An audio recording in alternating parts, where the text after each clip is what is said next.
A sick millionaire begged the nurse to be his wife for one wild, unforgettable night and fell in love with her. Hi, my most treasured, most beautiful and deeply beloved family. How are you, my heartbeats? This is your Mr. Peter, speaking from the deepest place in my soul. I love you more than life, more than words, more than time itself. You are the reason my voice speaks with love, the reason my heart keeps believing. My sweet queens and brave kings, my precious daughters and strong sons, your love is the most sacred gift I've ever known. You are not just part of this channel, you are part of my soul, my forever, my everything. A new prayer from my spirit to yours. May the angels watch over you every second of your life. May peace walk beside you like a faithful friend, and may joy bloom in your heart like a garden touched by heaven. I pray your tears turn into testimony, your pain into power, and your waiting into wonders. May your nights be restful, your days be meaningful, and your future be brighter than you ever dreamed.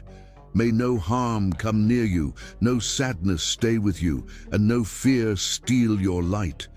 May your smile return, your laughter grow louder, and your faith rise higher. You are covered in grace, bathed in love, and held in the arms of destiny. My precious family, thank you for walking beside me in love. Your support is a fire that warms my soul. Your words are a healing wind. Your presence is the gift I never stop thanking God for. We are not just strong, we are unstoppable together. Can we reach 1,000 likes on this video, my beautiful family? Let's show the world what real love looks like. Please like, comment, and share, because what we have is rare, powerful, and eternal.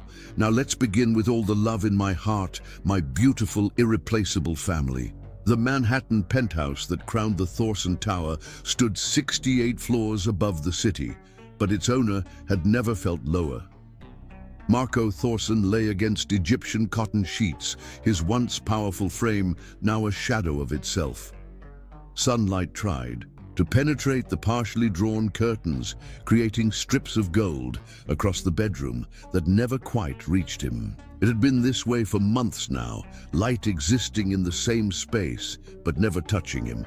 Mr. Thorson, you need to eat something. Mrs. Rivera, his housekeeper of 15 years, placed a tray beside his bed. The concern in her eyes had deepened daily as she watched him waste away. Marco turned his face toward the window. At 36, he had built an empire spanning 3 continents, survived market crashes and corporate takeovers. But he couldn't survive this hollow feeling that had consumed him since that February afternoon 6 months ago. The image was burned into his memory, walking into the Hamptons beach house, hearing Elise's laughter from upstairs, following it to find her naked in their bed with David, his best friend since college and the CFO of Thorson Industries. "I'll eat later," he murmured, his voice raspy from disuse. "That's what you said yesterday and the day before." Mrs. Rivera's usually deferential tone had given way to maternal authority. "The new specialist will be here soon." Marco closed his eyes. "Cancel it. They're all the same. Tests, prescriptions, referrals. Nothing works." His voice cracked on the last word, betraying the desperation he tried to hide. "This one is different," Mrs. Rivera persisted, adjusting his pillows despite his irritated sigh. "She helped my nephew Miguel when Johns Hopkins sent him home to die, said his heart failure was too advanced. She had him dancing at his sister's wedding 3 months later." Marco studied Mrs. Rivera's face. In 15 years, she had never pushed her opinions on him. Her uncharacteristic insistence signaled something beyond ordinary concern. "What is she, some kind of miracle worker?" His tone was sarcastic, but exhaustion had dulled its edge. "She calls herself an integrative nurse specialist, combines traditional medicine with other approaches." Mrs. Rivera straightened her spine. "I've already scheduled her. She'll be here in an hour." Before Marco could object further, his body betrayed him with a coughing spasm that left him gasping. The mysterious symptoms had started with fatigue, then progressed to muscle weakness, intermittent fevers, and stabbing chest pains.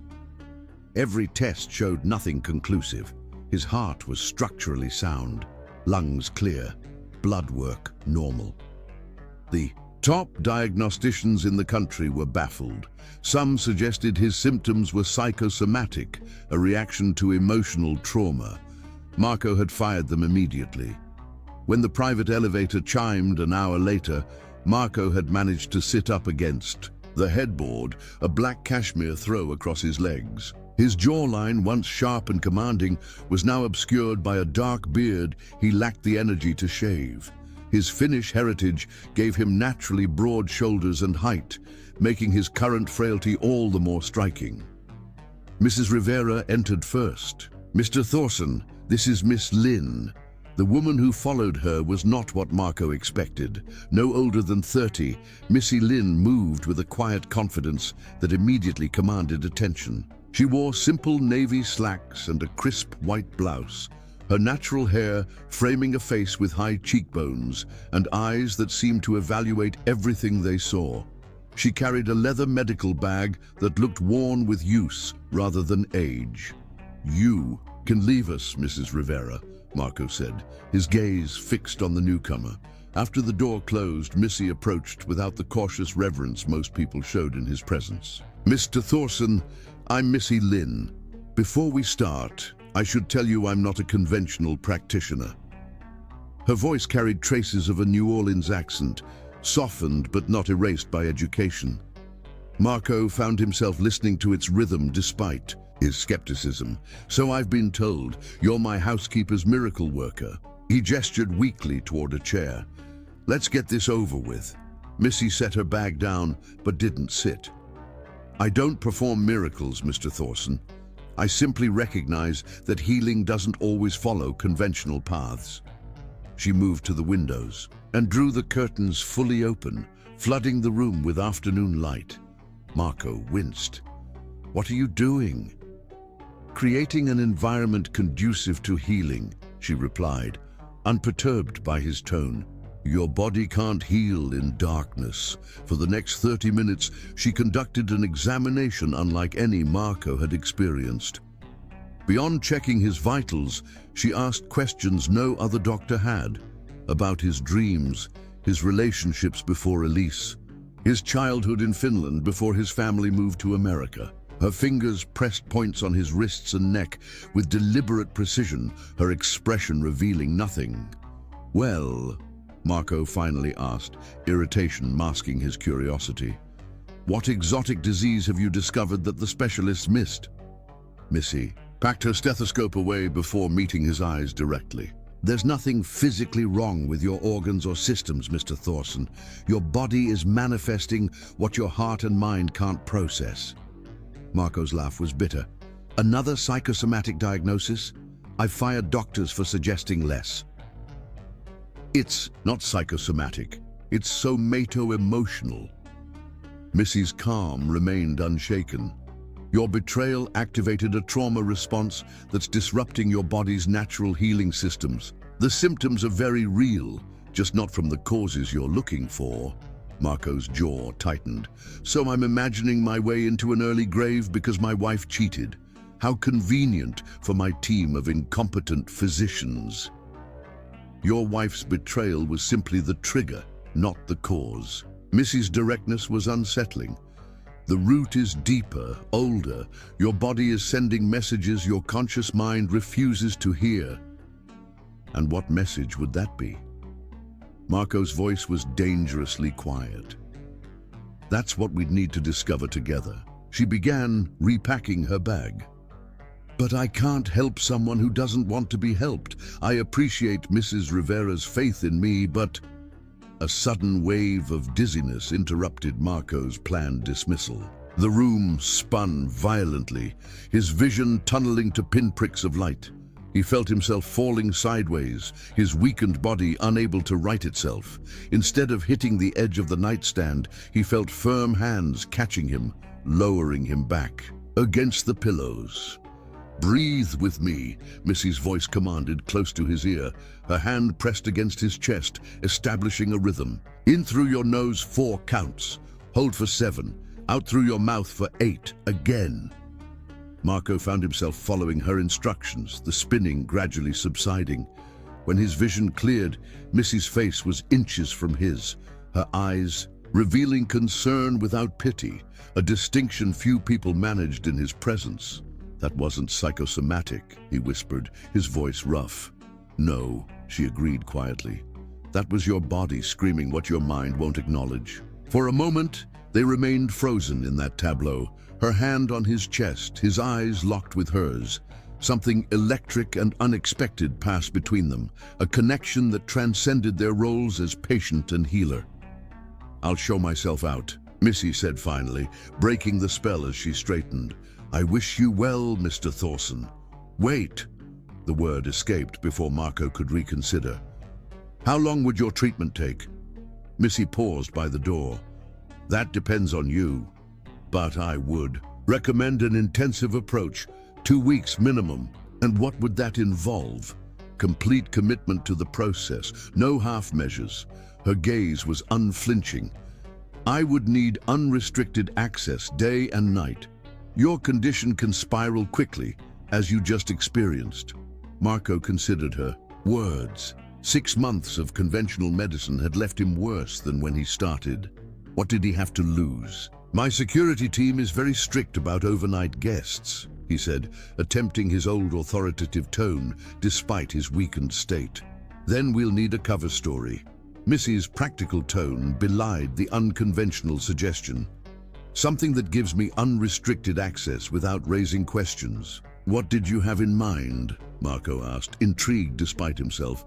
"The simplest explanation is usually best. Introduce me as your wife." Marco stared at her, certain he'd misheard. "My wife. It's the perfect cover. No one questions a wife's constant presence or private conversations.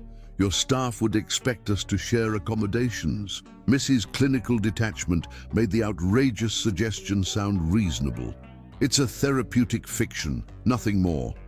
Marco should have dismissed her immediately. Instead, he found himself considering it. Beyond the practical aspects, something about her calm confidence made him want to trust her approach, unconventional as it was. 2 weeks, he said finally. "I'll give you 2 weeks to prove your methods work." A hint of a smile touched Missy's lips. "I should warn you, Mr. Thorson. Once we start, there's no going back.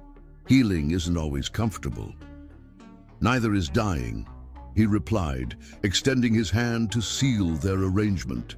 When their fingers met, Marco felt an electric current shooting up his arm, the first genuine sensation to penetrate the numbness of the past 6 months. Missy's grip was firm, confident, her skin soft against his, the touch igniting something he'd thought permanently extinguished. Neither of them could have known in that moment how this clinical arrangement would transform them both, or that their therapeutic charade would awaken feelings more real and profound than anything either had experienced before. Chapter 2. Reluctant Intimacies. Missy returned to the Thorson penthouse the following morning, a single suitcase in hand. Mrs. Rivera greeted her with barely concealed relief, clearly grateful someone had finally convinced her stubborn employer to accept help. "Mr. Thorson explained your arrangement," the housekeeper said, her tone careful but her eyes knowing. "I've prepared the guest suite connected to the master bedroom." "Thank you." Missy kept her expression neutral, recognizing the older woman's protective instinct toward Marco. "Could you show me around the apartment? I need to understand the environment before making changes." The penthouse was a fortress of masculine minimalism, glass, steel, and dark wood, spanning nearly 6,000 square feet of prime Manhattan real estate. Despite its opulence, it felt curiously sterile, more museum than home. The only evidence of human habitation was in Marco's bedroom, where scattered books, abandoned water glasses, and rumpled bedding betrayed the space where he'd essentially imprisoned himself since Elise's betrayal. When Mrs. Rivera left to prepare lunch, Missy stood in the center of the master bedroom, taking inventory. Heavy blackout curtains blocked most natural light. The air felt stagnant. On the nightstand, an array of prescription bottles stood like silent sentinels: sleeping pills, anxiety medication, painkillers. Planning to redecorate? Marco's voice came from the doorway to the ensuite bathroom. He wore navy silk pajamas that hung loose on his diminished frame, his hair damp from a shower that had clearly drained his limited energy. In a manner of speaking, Missy crossed to the windows and pulled the curtains open, ignoring his wince at the sudden brightness. Light and air are essential healing elements. Marco lowered himself carefully into an armchair. My staff has been briefed on our situation, though I'm sure Mrs. Rivera has her suspicions. People believe what makes sense to them. Missy opened her suitcase, removing several small bottles and bundles of dried herbs. If a man in your position suddenly has a wife, they'll assume it was a private ceremony or a whirlwind romance. And what exactly is a man in my position? There was a challenge in his voice. Missy glanced up from arranging her supplies. Powerful, wealthy, accustomed to controlling his environment? She held his gaze. Until recently. A muscle twitched in Marco's jaw, but he didn't argue. Progress, Missy thought. I need to establish a baseline, she said, approaching him with a small notebook. On a scale of 1 to 10, how would you rate your physical pain right now? 6, he answered after a moment's consideration. And your emotional state? Same scale. Marco's expression hardened. I didn't agree to therapy. You agreed to healing, Missy countered. Mind and body aren't separate systems. Now 1 to 10. Their eyes locked in silent battle before Marco finally muttered, 8. Missy made notes without comment, then placed her fingers against his wrist, counting his pulse. Her touch was professional, but still sent an unexpected warmth through. Marco's arm. Your first treatment begins now, she said, releasing his wrist. A cleansing of your environment. I'll need to modify this space, introduce elements that promote healing energy. Healing energy, Marco echoed skeptically. What does that entail? Crystal balls and chanting. Missy's expression remained serene, despite his mockery. Actually, it means fresh air, natural light, living plants, and removing stagnant energy. She gestured to the untouched side of the king-sized bed, including the empty space that reminds you of absence every night. Marco's flinch told her she'd struck a nerve. Good, wounds needed to be exposed before they could heal. By evening, the master suite had been transformed. The heavy drapes were replaced with gauzy white curtains that filtered light without blocking it. Potted plants brought life to empty corners. The bedding was changed from dark grey to pale blue. Most significantly, the king bed had been exchanged for a queen, eliminating the empty space Marco had been sleeping beside. Missy had also unpacked. A small sound system, now playing soft instrumental music with subtle rhythms that mimicked heartbeats. The scent of lavender and cedar wafted from a small diffuser. Marco observed these changes with begrudging curiosity upon returning from a painful but necessary walk down the hallway, Missy's insistence on movement overriding his preference for bed rest. It doesn't look like my room anymore, he commented, lowering himself onto the edge of the new bed. That's intentional. Missy handed him a steaming mug. Mint tea with honey and ginger. It will help with inflammation.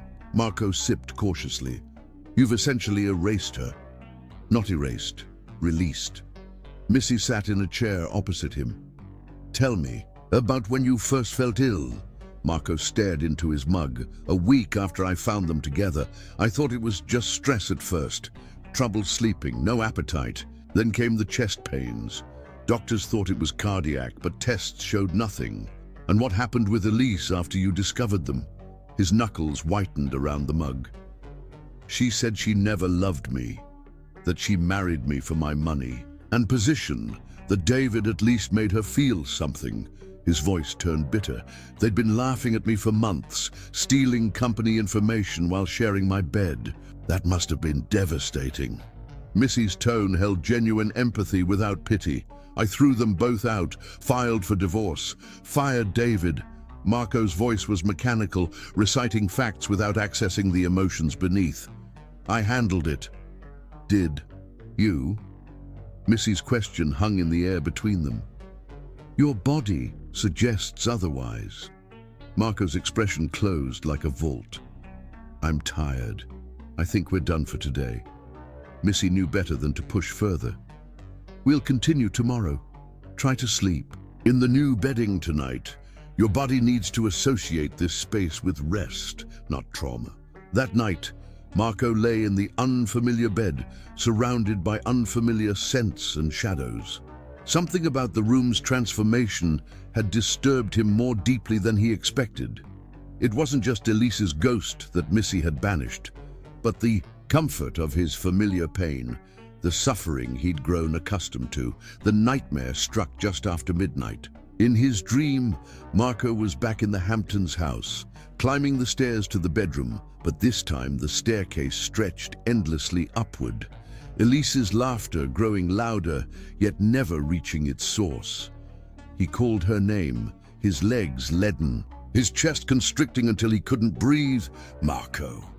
A voice cut through the darkness, and cool hands framed his face. It's a nightmare. You're safe. Breathe with me. He gasped awake to find Missy sitting on the edge of his bed, her face illuminated by the soft glow of a bedside lamp. She wore simple cotton pajamas, her hair loose around her shoulders, concern evident in her eyes. Focus on my voice, she instructed, maintaining eye contact. Breathe in for 4 counts, hold for 7, out for 8. Marco struggled to follow her rhythm, his heart still racing from the nightmare. Gradually, his breathing steadied. Only then did he become aware of how close she was, her hands still cradling his face, her scent, something like vanilla and cloves, filling his senses. How did you know? He asked hoarsely. You cried out. Missy's hands slowly lowered from his face, but she didn't move away. Do you remember what you were dreaming? Marco looked away. The same thing that plays on repeat every night. Finding them together. Tell me what hurt the most in that moment, Missy said quietly. Not what you think should have hurt, what actually cut deepest. The question bypassed his defenses, reaching straight to the truth he'd been avoiding. That I wasn't enough, he whispered, the admission torn from somewhere deep inside him. Why wasn't I enough? Instead of offering platitudes, Missy shared her own truth.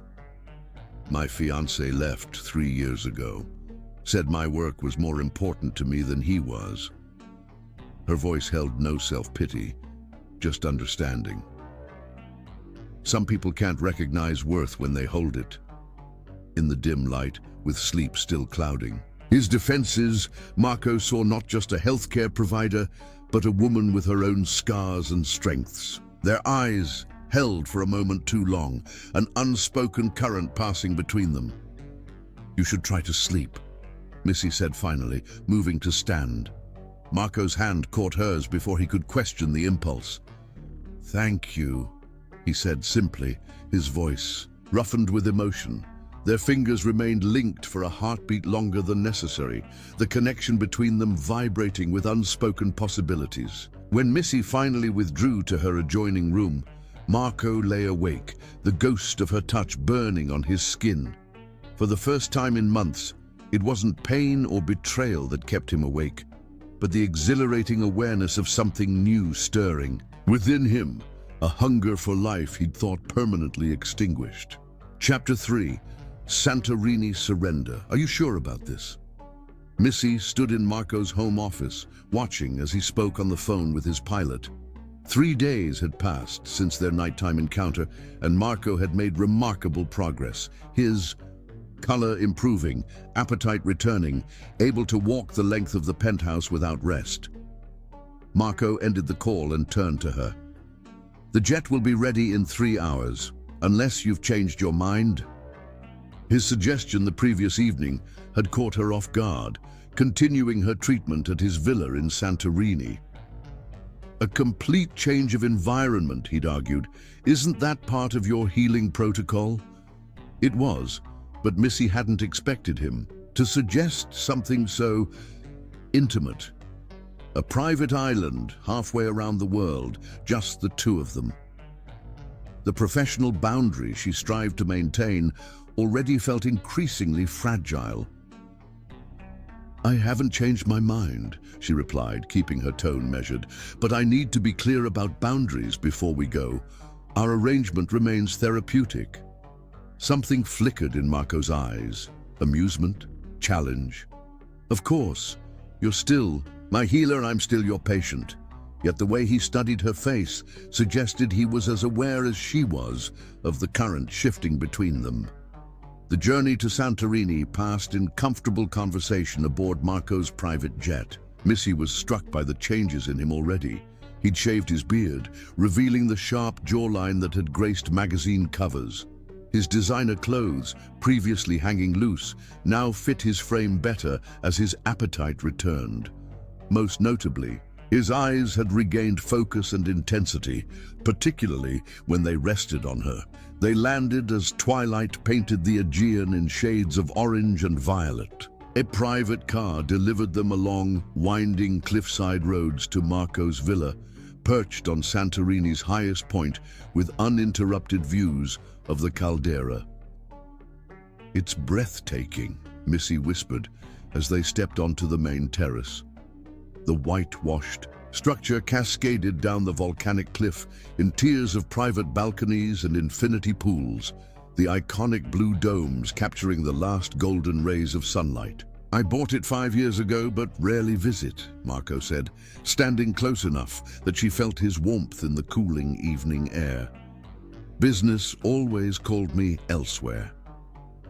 A small staff greeted them in the courtyard, the villa manager addressing Missy as Mrs. Thorson without hesitation. Marco made no move to correct him, instead placing his hand lightly on the small of her back in a gesture that felt surprisingly natural. The manager led them to the master suite, a sprawling space, dominated by a circular bed facing floor-to-ceiling windows that overlooked the sea. The bathroom featured an enormous shower carved into volcanic rock and a soaking tub positioned before another panoramic window. "Will this be acceptable for the lady?" the manager asked Marco in accented English. Before Marco could respond, Missy interjected, "It's lovely, but I'll need the connected guest room prepared as well, for my treatment equipment." The manager's eyebrows rose slightly, but he nodded. "Of course, madam. It will be ready within the hour." After he left, an awkward silence fell between them. Marco broke it first.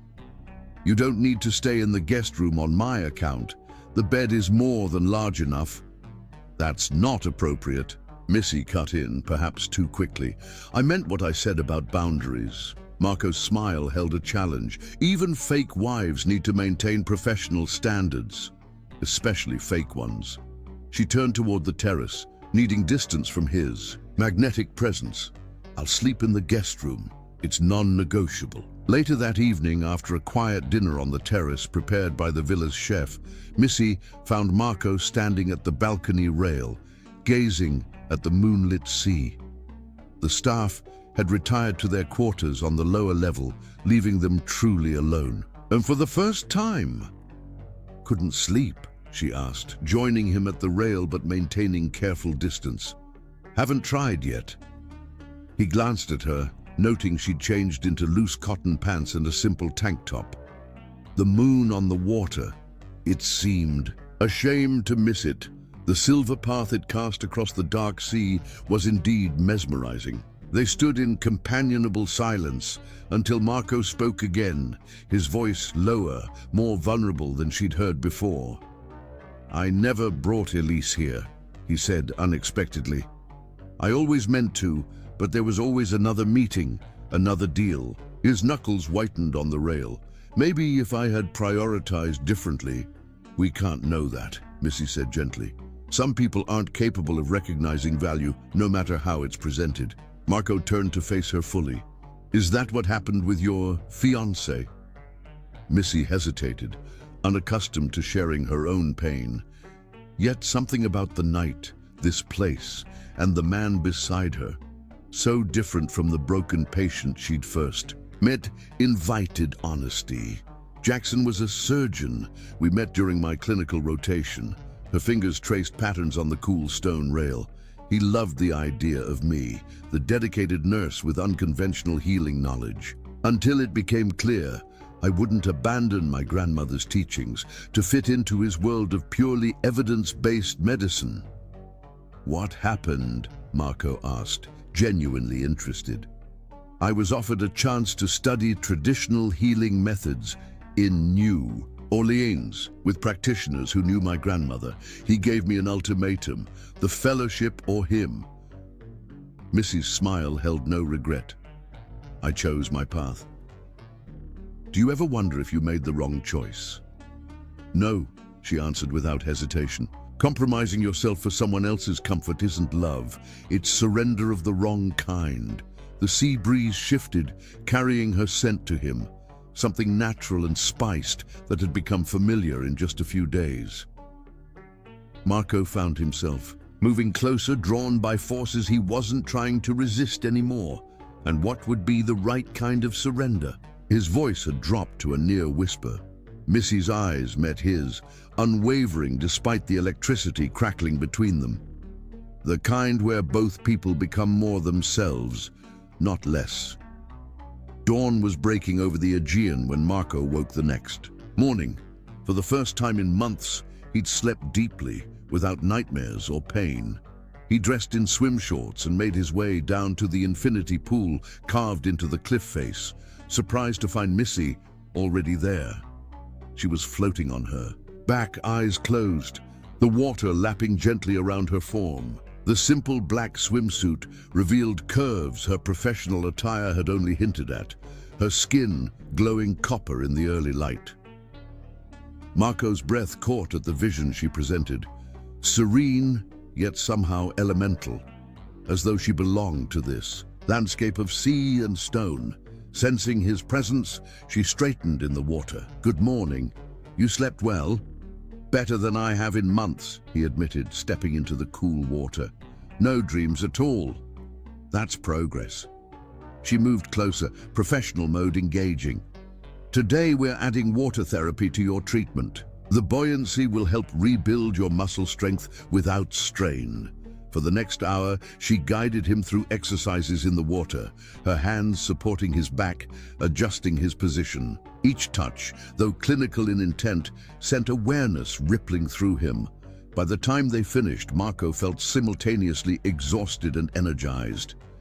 You're recovering faster than I expected, Missy observed as they sat on the pool's edge, legs still dangling in the water. I have excellent motivation. His eyes held hers, making it clear she was part of that motivation. Missy looked away first. I should check your pulse rate after exertion. Her fingers found his wrist, counting silently. Marco watched her face, the slight furrow of concentration between her brows, droplets of water clinging to her eyelashes, lips slightly parted as she counted. Elevated, she murmured. Is that your professional assessment?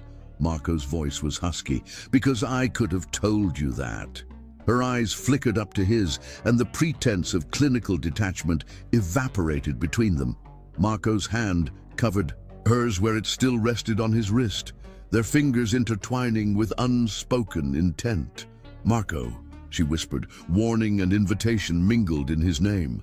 Tell me to stop, he said, leaning closer, giving her every chance to pull away.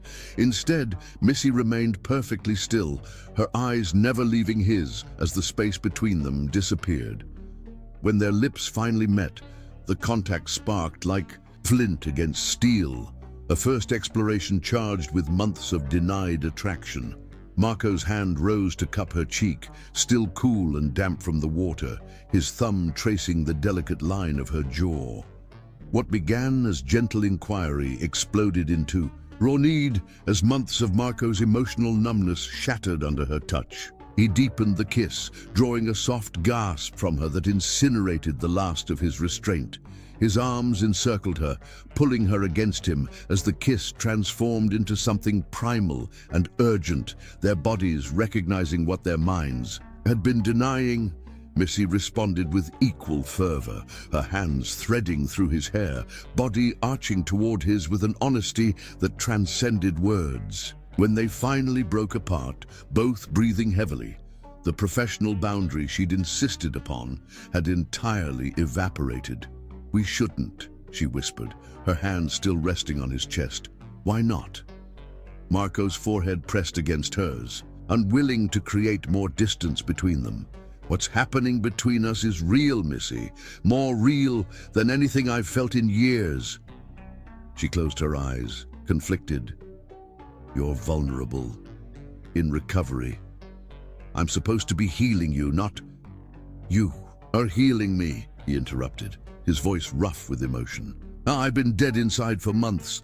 Don't ask me to stop feeling alive again." His words struck a chord that resonated through her own carefully constructed walls.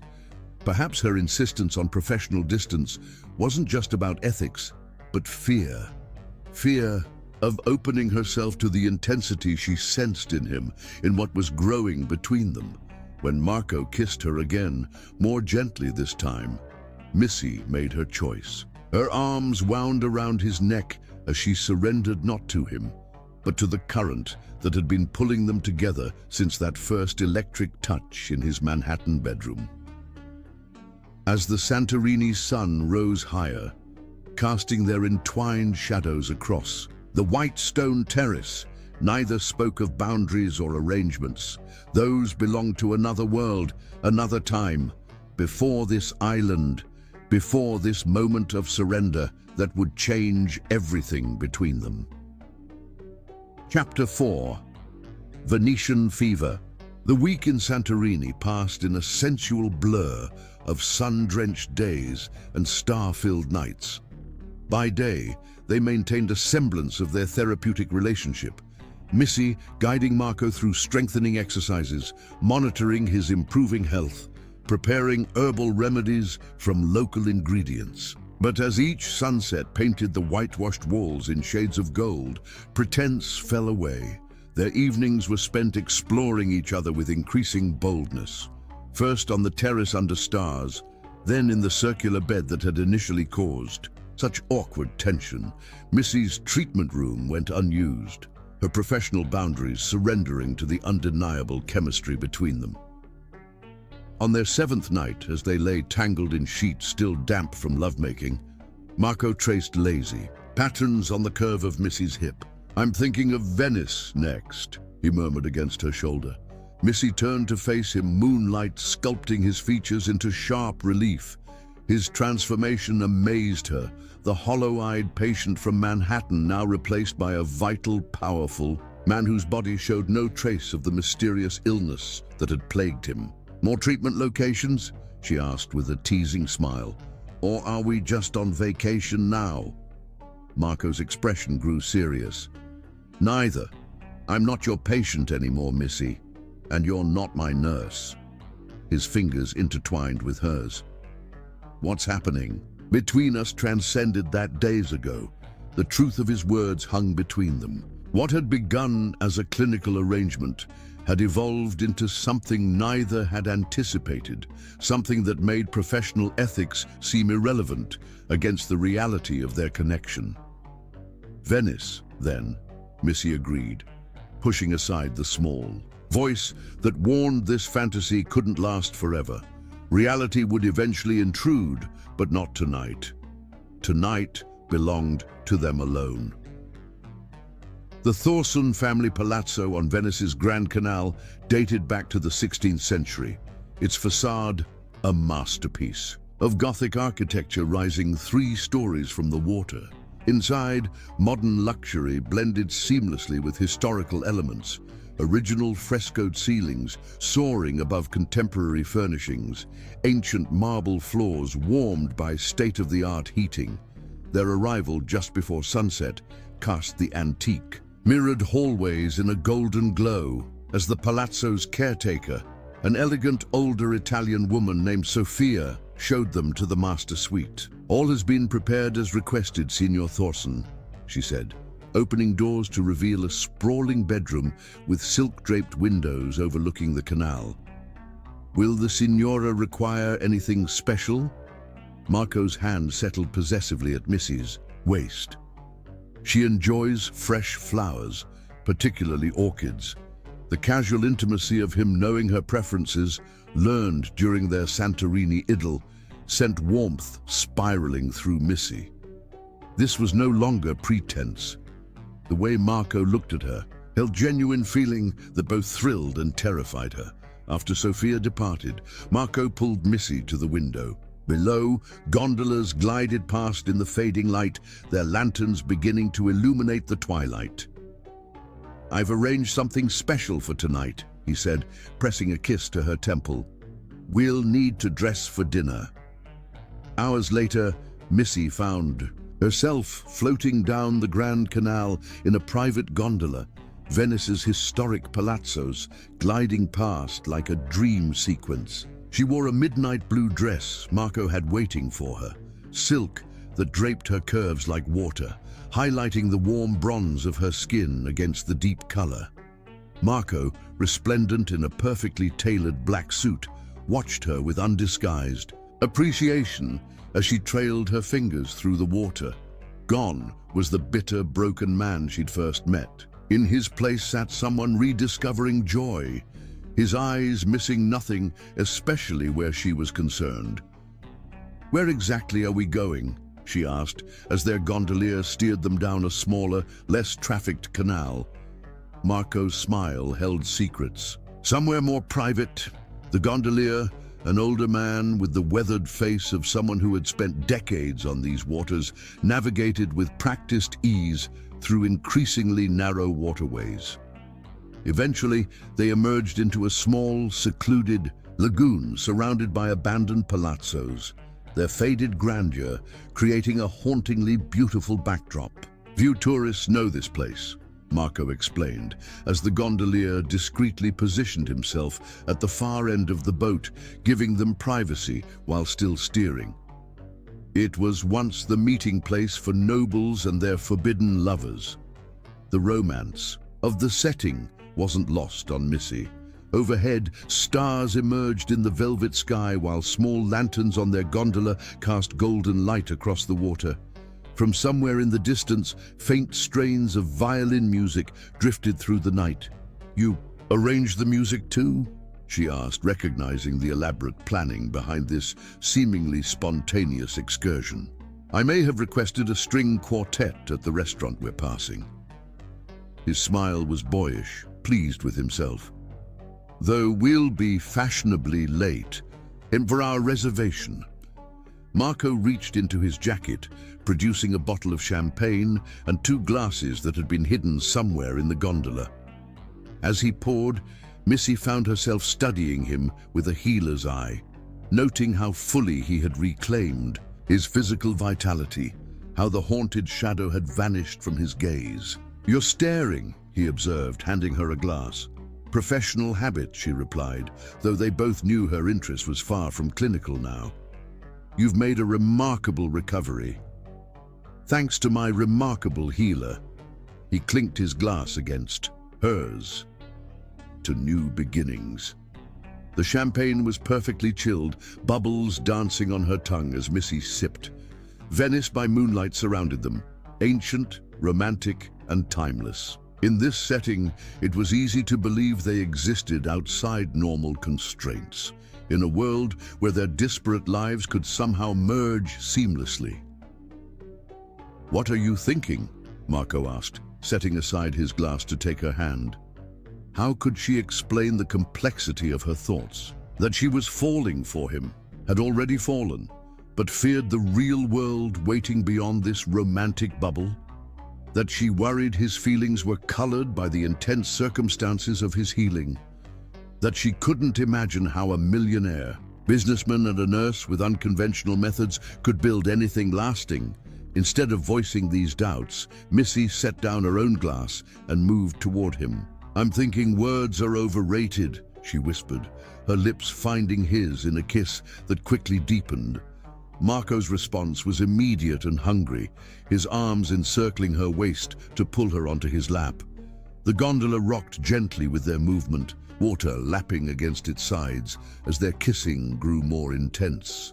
Missy's hands slipped inside his jacket, feeling the heat of his body through the fine cotton of his shirt. "We have a dinner reservation," he reminded her between kisses, though his hands were already gathering the silk of her dress higher on her thighs.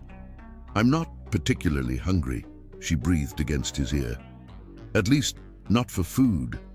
A groan escaped him as her meaning registered. "Here?" His voice held both surprise and unmistakable interest. The gondolier was positioned at the far end of the boat, his back diplomatically turned to them. The secluded lagoon was hidden from main waterways, cloaked in shadow and privacy. "Here," Missy confirmed, a boldness she'd never known before Marco taking hold of her. "Unless you're concerned about propriety?" His answer was to capture her mouth in a kiss that left no doubt about his priorities. With the gondola gently rocking beneath them, and Venice's moonlit spires as silent witnesses, they surrendered to desire that had been building all evening. Marco's hands moved with practiced skill beneath her dress as Missy worked at his belt, their breathing increasingly ragged. The need for silence added exquisite tension as they moved together, finding their rhythm with the water's gentle motion. When release finally came, Missy buried her face against Marco's shoulder to muffle her cry, his arms holding her tightly as tremors coursed through them both. Afterward, they remained entwined, the gondola drifting in the small lagoon, the distant music providing a soundtrack to their gradual return to awareness. Marco brushed damp tendrils of hair from Missy's face, his expression tender in the lantern light. "I think we might have scandalized several generations of Venetian ghosts," he murmured, helping her rearrange her dress. Missy laughed softly, feeling reckless and alive in ways she never had before. "Something tells me they've seen worse over the centuries." They eventually made their way to the restaurant, fashionably late indeed, for a midnight dinner on a terrace overlooking the Grand Canal. Throughout the meal, their eyes rarely left each other, conversation flowing as easily as the wine. To anyone observing them, they appeared exactly what their cover story suggested, a couple deeply in love, oblivious to anyone else. Back at the palazzo in the pre-dawn hours, their lovemaking took on a different quality. Slower, more deliberate, as if both were memorizing each contour and response. Afterward, as Missy drifted towards sleep in Marco's arms, she heard him whisper words that simultaneously thrilled and terrified her. "I'm falling in love with you." She kept her breathing even, feigning sleep rather than responding. The words hung in the darkness, both gift and complication. Their days in Venice passed in sensual exploration of the city and each other. By day, they wandered narrow streets and hidden squares, Marco showing her favorite spots from previous visits. By night, they discovered new dimensions of pleasure in each other's arms, their connection deepening beyond the physical. On their fourth evening, they attended a masquerade ball at a neighboring palazzo, an exclusive affair where ancient Venetian traditions were still observed. Missy wore a gown of deep emerald silk and a delicate mask adorned with peacock feathers, while Marco cut a striking figure in formal black, his mask simpler but no less elegant. Under the anonymity of masks, they danced with uninhibited closeness, Marco's hands possessive on her waist, her body responding to his guidance as naturally as in their most intimate moments. "No one knows who we are tonight," he whispered, lips brushing her ear as they moved to the music. "We could be anyone." "Who would you choose to be if not yourself?" Missy asked, curious about his answer. Marco considered this, twirling her in a graceful arc before pulling her back against him. Someone simpler, someone who never learned to value wealth above connection. His eyes, behind the mask, was startlingly honest. Someone worthy of a woman like you. The vulnerability in his voice caught Missy off guard. You don't need to be anyone else for me, Marco, don't I? His hand tightened slightly at her waist. The man you met in Manhattan was broken in ways that went beyond what Elise did. My whole life was built around acquisition, money, power, prestige. It took losing everything that mattered to see how empty that made me. Missy reached up to touch his face, momentarily forgetting they were surrounded by other dancers. The man I see now is healing, not just physically. Marco opened his mouth to respond but froze suddenly, his body tensing against hers. Following his gaze across the ballroom, Missy saw a couple observing them from beside a marble column. A slender blonde woman in a red gown and a dark-haired man in grey. Even behind their ornate masks, something about their posture suggested recognition. The woman whispered something to her companion, who nodded slightly. Elise, Marco confirmed, his voice tight. And David. The magic of the evening shattered in an instant. Marco's hand found Missy's, gripping it with sudden urgency. We're leaving. Without waiting for her response, he led her through the crowd toward a side door, moving with the familiarity of someone who knew the palazzo's layout intimately. They navigated a series of corridors and emerged onto a small private balcony overlooking a narrow canal. How did they recognize you? Missy asked, as Marco flagged down a passing water taxi with an urgent gesture. Doesn't matter. His expression had hardened behind the mask. What matters is getting you away from them. The protective instinct in his voice touched her, but Missy also recognized the wall rapidly rebuilding around him, the defense mechanism that had nearly destroyed his health months earlier. As the taxi pulled alongside the balcony's water steps, Marco helped her into the boat before joining her. Only when they were moving swiftly away from the palazzo did he remove his mask, his jaw tight with suppressed emotion.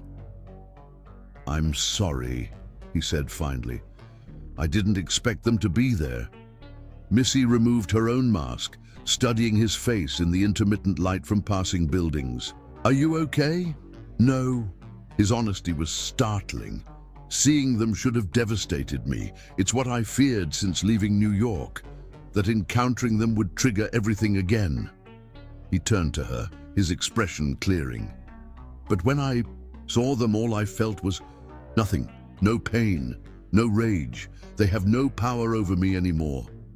The realization transformed his features, tension draining away to be replaced by wonder. Taking Missy's face between his hands, he kissed her with an intensity that left her breathless. You did that, he murmured against her lips. You healed more than my body. Back at the palazzo, their lovemaking took on a new dimension. Marco's passion, fueled by emotional liberation rather than pain. He worshipped every inch of her body with focused attention, drawing responses from Missy she hadn't known herself capable of experiencing. As dawn light filtered through ancient Venetian glass, casting prismatic patterns across tangled sheets, Missy watched Marco sleep, his face peaceful, body strong against hers. In mere weeks, he had transformed from patient to lover, his recovery more complete than she could have imagined. The thought brought both professional satisfaction and personal fear. If his healing was complete, what purpose did she serve in his life? Would his feelings survive their return to reality, to the vast differences in their worlds and backgrounds? Marco stirred, eyes opening to find her watching him. Without words, he pulled her closer, his lips finding hers in a kiss that promised, rather than demanded. When they finally separated, his expression was serious, despite their intimate position.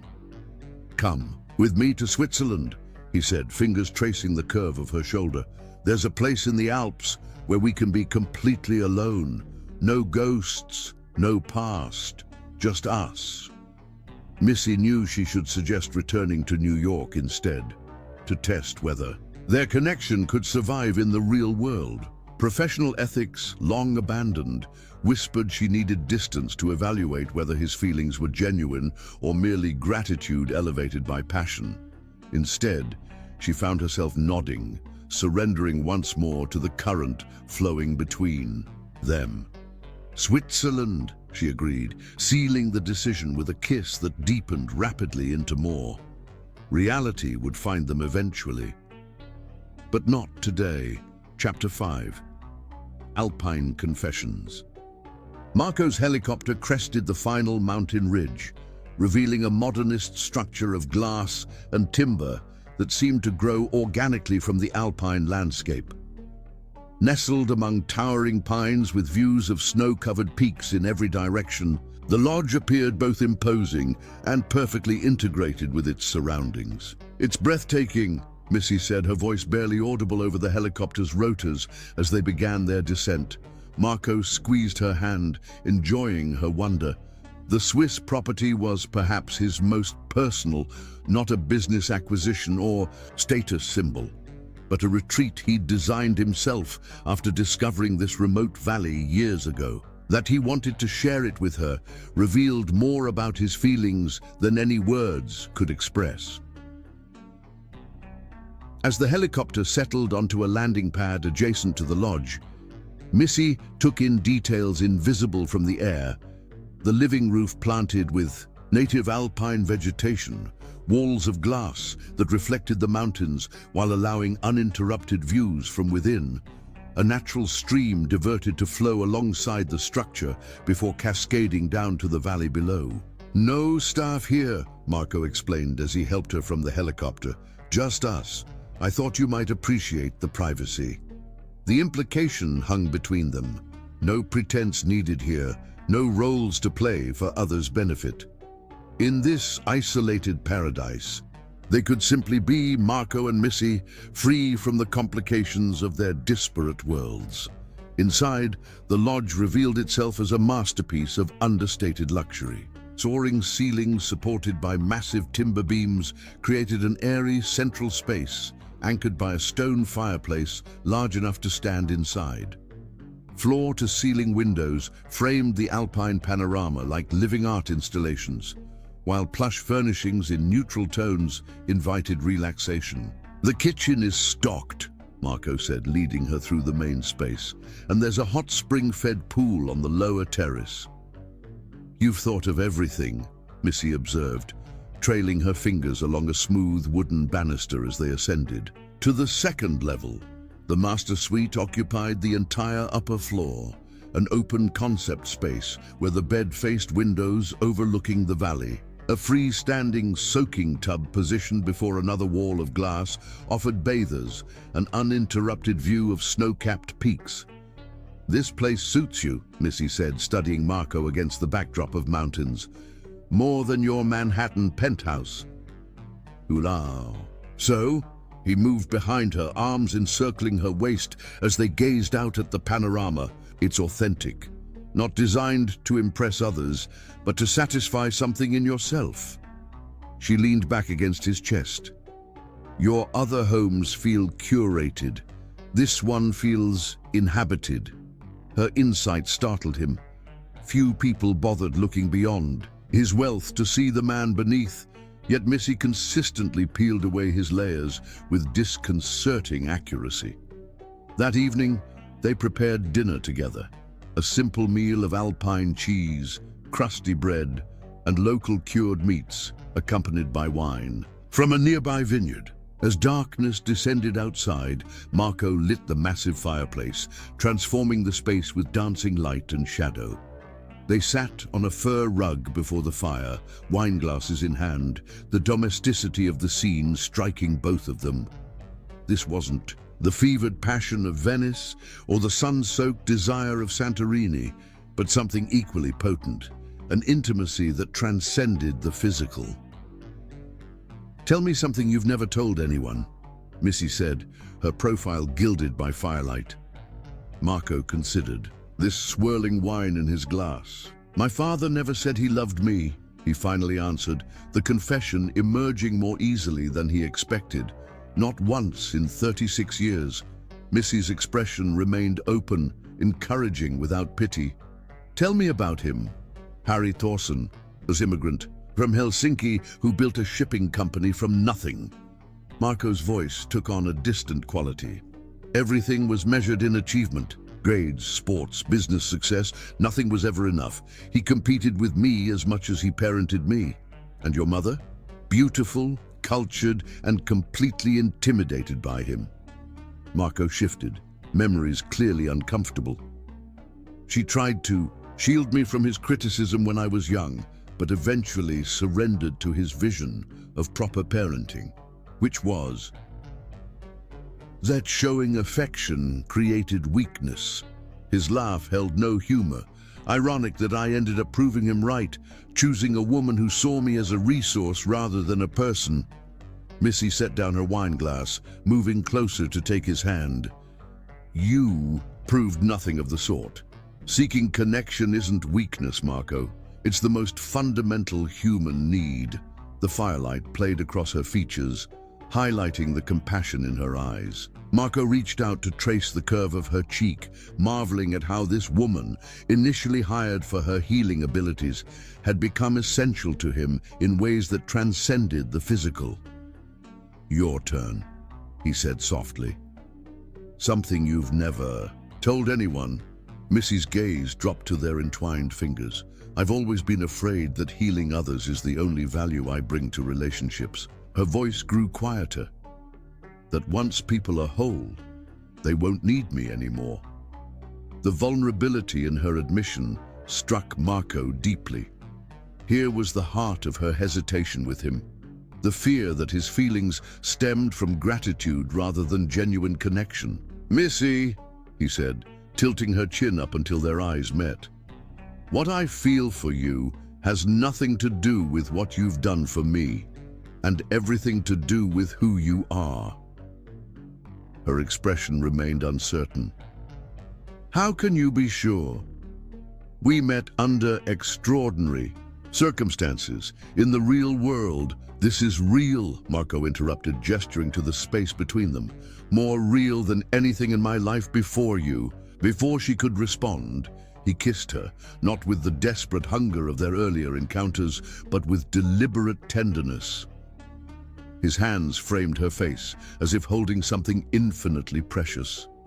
His lips moving against hers in a promise, beyond words.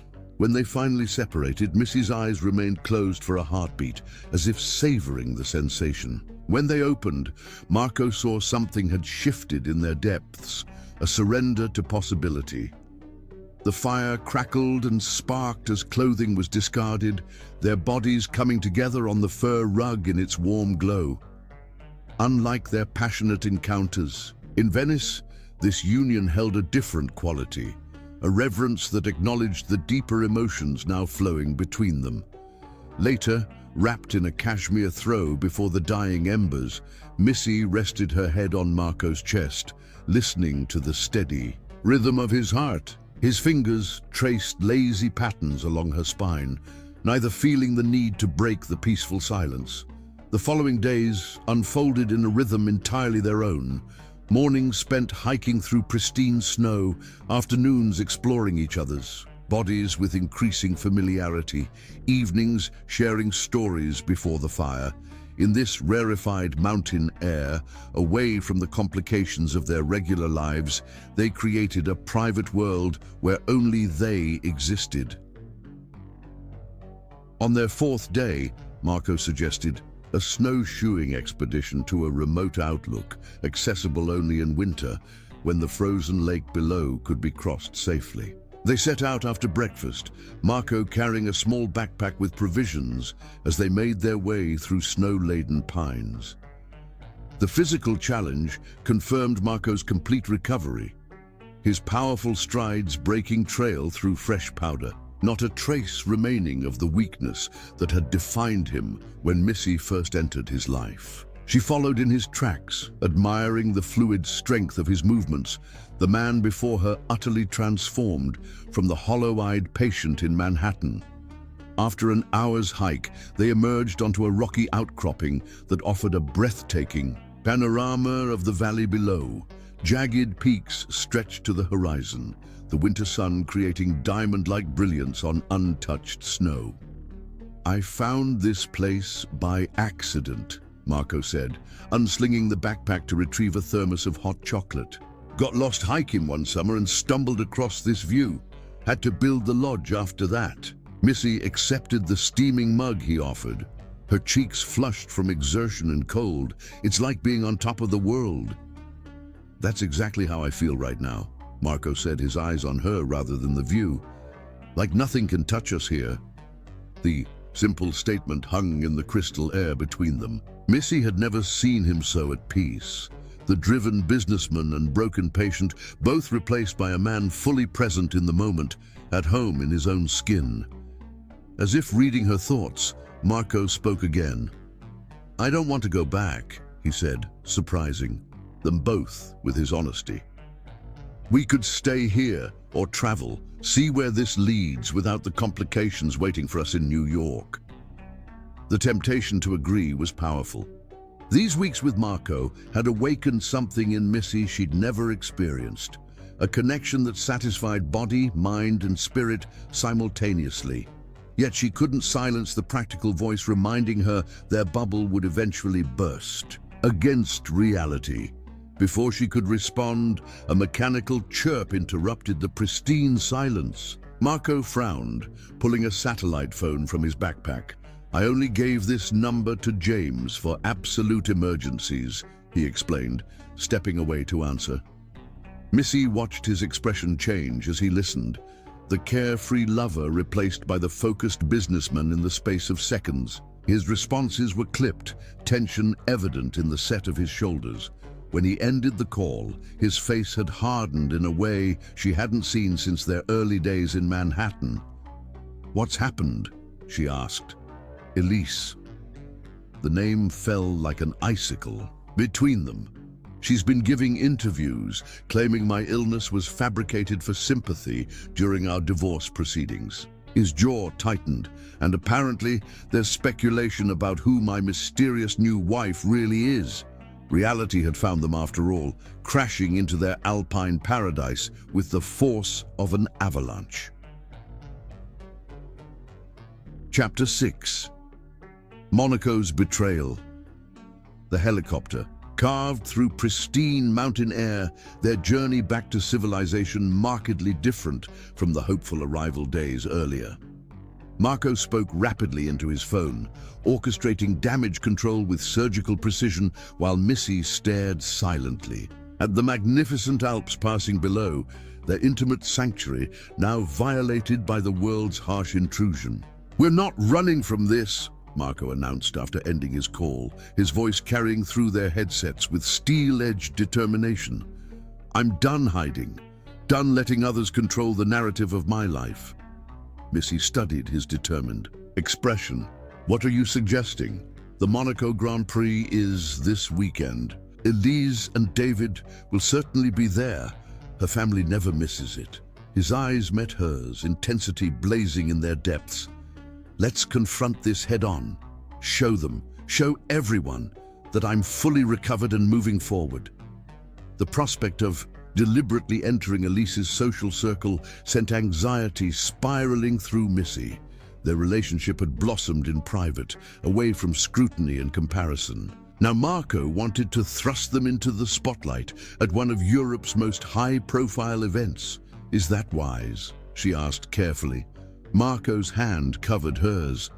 "I need to face them, Missy, to prove to myself that encounter in Venice wasn't a fluke, that they truly have no power over me anymore."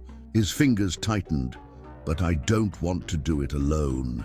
The vulnerability beneath his determination decided her. "Then we'll do it together." 2 days later, Missy stood before a mirror in their suite at Monaco's Hotel de Paris, hardly recognizing the woman reflected back. The gown Marco had arranged, a shimmering creation in deep copper that complemented her skin tone perfectly, transformed her into someone who looked like she belonged in his world of wealth and privilege.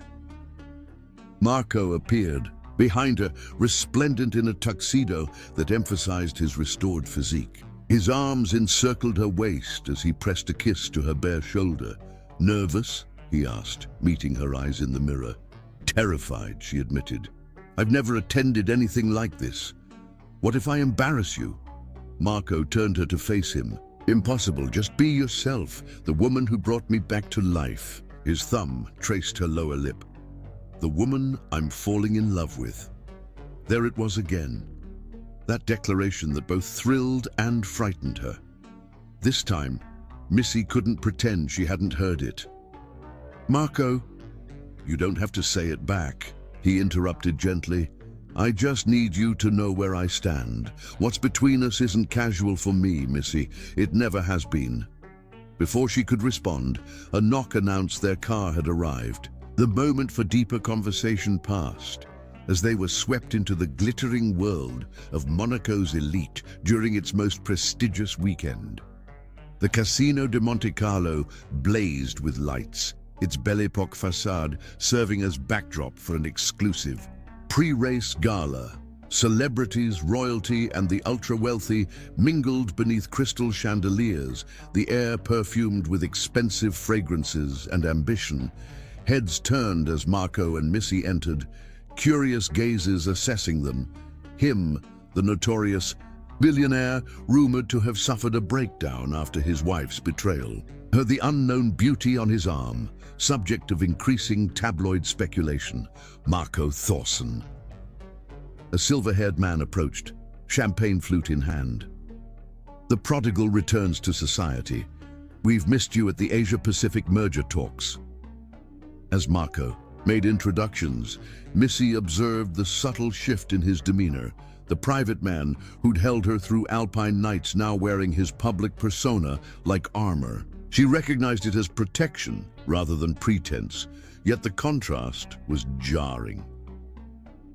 Throughout the evening, Marco kept her close, his hand a constant presence at the small of her back as they navigated the glittering crowd. He introduced her simply as Missy Lynn, the woman who saved my life, allowing others to draw their own conclusions. The strategy worked brilliantly. Rather than seeming scandalized by their undefined relationship, the elite gathering was captivated by the romantic narrative, the mysterious healer who had restored the fallen titan. "They're watching us," Marco murmured as they danced, their bodies moving in practiced synchronization developed over weeks of intimacy. Third column from the left. Missy didn't need to look. She'd felt the hostile gaze burning into her back for the past half hour. Elise and David, indeed. Marco's hand tightened slightly at her waist. "Shall we say hello?" Her heart accelerated, but Missy maintained her composure. "Your call." With deliberate casualness, Marco guided their dance toward the column where a slender blonde woman in a crimson gown stood beside a dark-haired man. Even from a distance, Elise Thorsen's beauty was evident, cold and perfect like a diamond. "Elise," Marco greeted his ex-wife with remarkable calm as the music ended. "You're looking well." The blonde's perfectly arched eyebrows rose slightly. "Marco, quite the recovery you've made." Her gaze shifted to Missy, assessment turning to dismissal in the space of a heartbeat. David remained silent beside her, discomfort evident in his rigid posture. "I've had excellent care," Marco replied, his arm sliding protectively around Missy's waist. "Missy, meet Elise. And of course you remember David. Your nurse, I presume." Elise's smile was arctic, her perfect features arranged in practiced disdain. "How convenient that your professional relationship evolved so quickly, one might almost suspect it was planned. Tell me, does she charge by the hour or by the symptom?" The venomous insinuation hung in the air like poison. Marco's jaw clenched, rage flashing in his eyes. But before he could launch a retort that would create exactly the scene Elise wanted, a cultured voice with a French accent smoothly interrupted. "Missy Lynn? It cannot be." An elegant older man in an impeccably tailored tuxedo approached, silver hair framing a face creased with intelligence and humor. Missy recognized him immediately, genuine surprise replacing her tension. Dr. Beaumont, the very same. He clasped her hands warmly. When I heard rumors of an American nurse working miracles in Europe, I wondered if it might be my most brilliant student. Elise's perfect composure faltered slightly as she observed the clear respect in Dr. Beaumont's manner toward Missy. You know each other? Marco asked, unable to hide his curiosity. Dr. Beaumont was my mentor during my clinical rotation at Johns Hopkins, Missy explained. His research on mind-body healing techniques formed the foundation of my approach. Which you've clearly perfected, Dr. Beaumont said with unmistakable pride. Your results with Mr. Thorson are nothing short of remarkable based on what I've read. Elise's attempted humiliation had backfired spectacularly. Rather than appearing as a gold digger or opportunist, Missy now stood validated by one of Europe's most respected medical innovators. Perhaps you'll join me for lunch tomorrow at my home, Dr. Beaumont continued. I have a proposal that might interest you professionally. Before Missy could respond, Elise interjected with forced brightness. How fascinating. But surely Marco wants to keep his miracle worker close. After all, who knows when he might need treatment again? The crude implication drew a flash of anger across Marco's features, but Dr. Beaumont responded first. My dear, he said to Elise, his tone pleasant but eyes cold, healing is a gift few possess genuinely.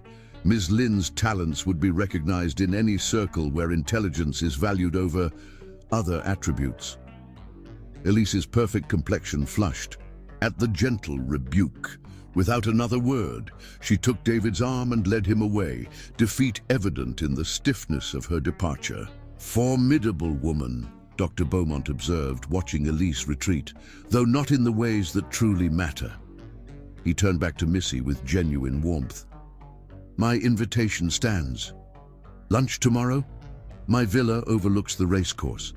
Perfect viewing.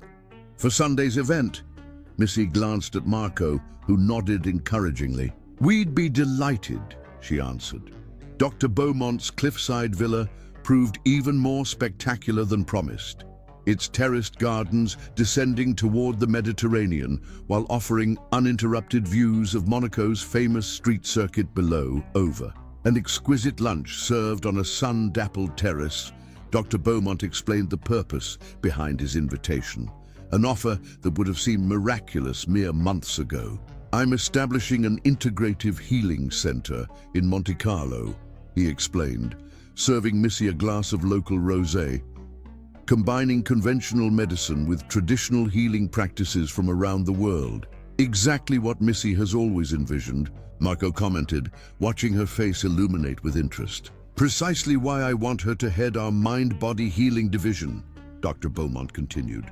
Your grandmother's techniques, combined with your nursing credentials and obvious gift, they're exactly what we need.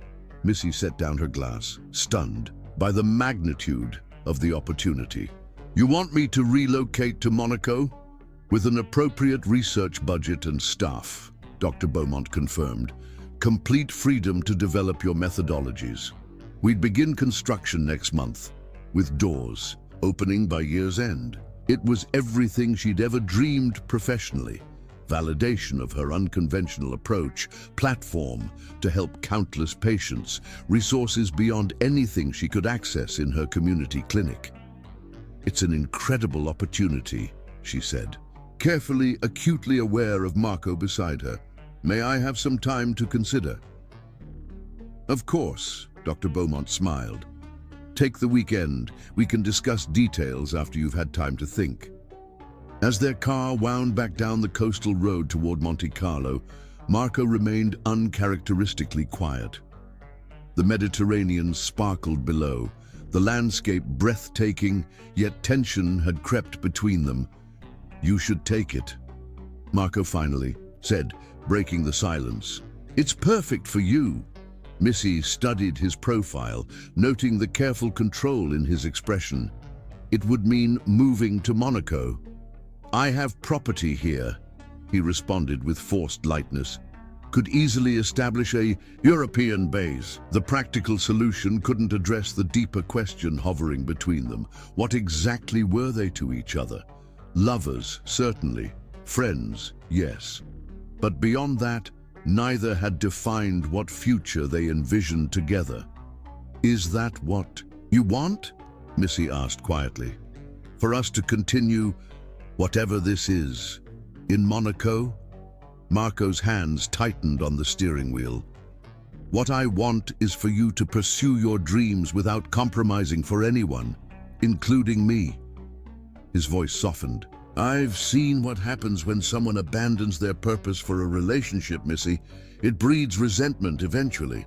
His generosity only complicated her feelings further. Before arriving in Monaco, she'd begun imagining a future with Marco despite their differences. Now the professional opportunity of a lifetime had materialized, yet accepting it would fundamentally change whatever was growing between them. That night, their lovemaking held a desperate edge, as if both sensed a precipice approaching, but couldn't find words to navigate it. Marco's touch was possessive yet reverent, memorizing her body as though it might be the last time. Missy matched his intensity, pushing them both toward release that left them trembling and breathless in the darkness. Afterward, as Marco slept beside her, Missy slipped from bed and moved to the suite's balcony. Monaco glittered below, beautiful and alien. Could she build a life here? Would Marco truly relocate for her, or was that simply what he thought she wanted to hear? Her phone chimed softly with an incoming email. Opening it revealed a link to an online tabloid with the subject, "Line. You should see this." The article that loaded made her blood run cold. Under the headline, "Thorson's Nurse Exposed," it detailed alleged evidence of Missy's history of targeting wealthy patients with a proven pattern of seduction for financial gain. The evidence was entirely fabricated, mentioning patients she'd never treated, incidents that never occurred, yet presented with enough specific details to seem credible. Worse, it revealed their marriage was a sham, threatening Marco's business reputation as collateral damage in its character assassination. The source remained anonymous, but the timing was too perfect to be coincidence, coming immediately after Dr. Beaumont's offer.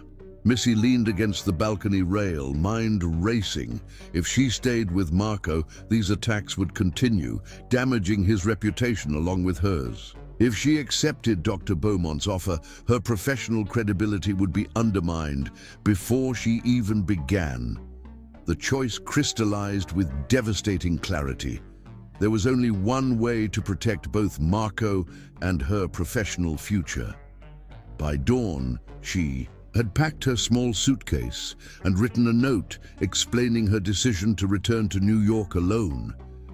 The gossip would eventually fade if she removed herself from Marco's life. Dr. Beaumont's offer could be revisited when the scandal died down. As she placed the note on her pillow beside Marco's sleeping form, tears blurred her vision. Their time together had transformed them both. His body healed, her heart awakened. But perhaps that had been their purpose in each other's lives all along. A temporary healing neither had expected, but both had needed. With one last look at the man who had become so unexpectedly essential to her, Missy quietly closed the hotel room door behind her. Chapter 7. New Orleans Refuge. Marco woke reaching for Missy's warmth, his hands finding only cold sheets and a folded note on her pillow. The moment he read her careful handwriting explaining her departure, something shattered inside him. A pain different from Elise's betrayal, yet equally devastating. This wasn't betrayal, but sacrifice. Missy had left not to wound him, but to shield him from scandal. That knowledge made her absence not less painful, but more unbearable. How could he fight against her selflessness, her misguided protection that cut him more deeply than any betrayal? Within an hour, Marco had his security team searching Monaco, but Missy had vanished completely. checked out of the hotel before dawn, taken a taxi to Nice, and from there, her trail went cold. His calls went straight to voicemail, emails unreturned. A week later, back in New York, Marco stared out at the Manhattan skyline from his penthouse office. Physically, he remained healthy. Missy's healing had taken root completely. Emotionally, he felt hollowed out, caught in a limbo between the broken man he'd been before her and the man he'd glimpsed becoming with her. "We've found something," James announced, entering with a tablet. The nursing board received an anonymous complaint questioning Ms. Lin's ethics in her treatment of you. They've suspended her license pending investigation. Marco's fist came down hard on his desk. "This is Elise's work. Have our legal team—" "Already on it," James interrupted, "but there's more. Ms. Lin has formally resigned from her position at the community clinic in Harlem. According to her colleagues, she's left New York entirely."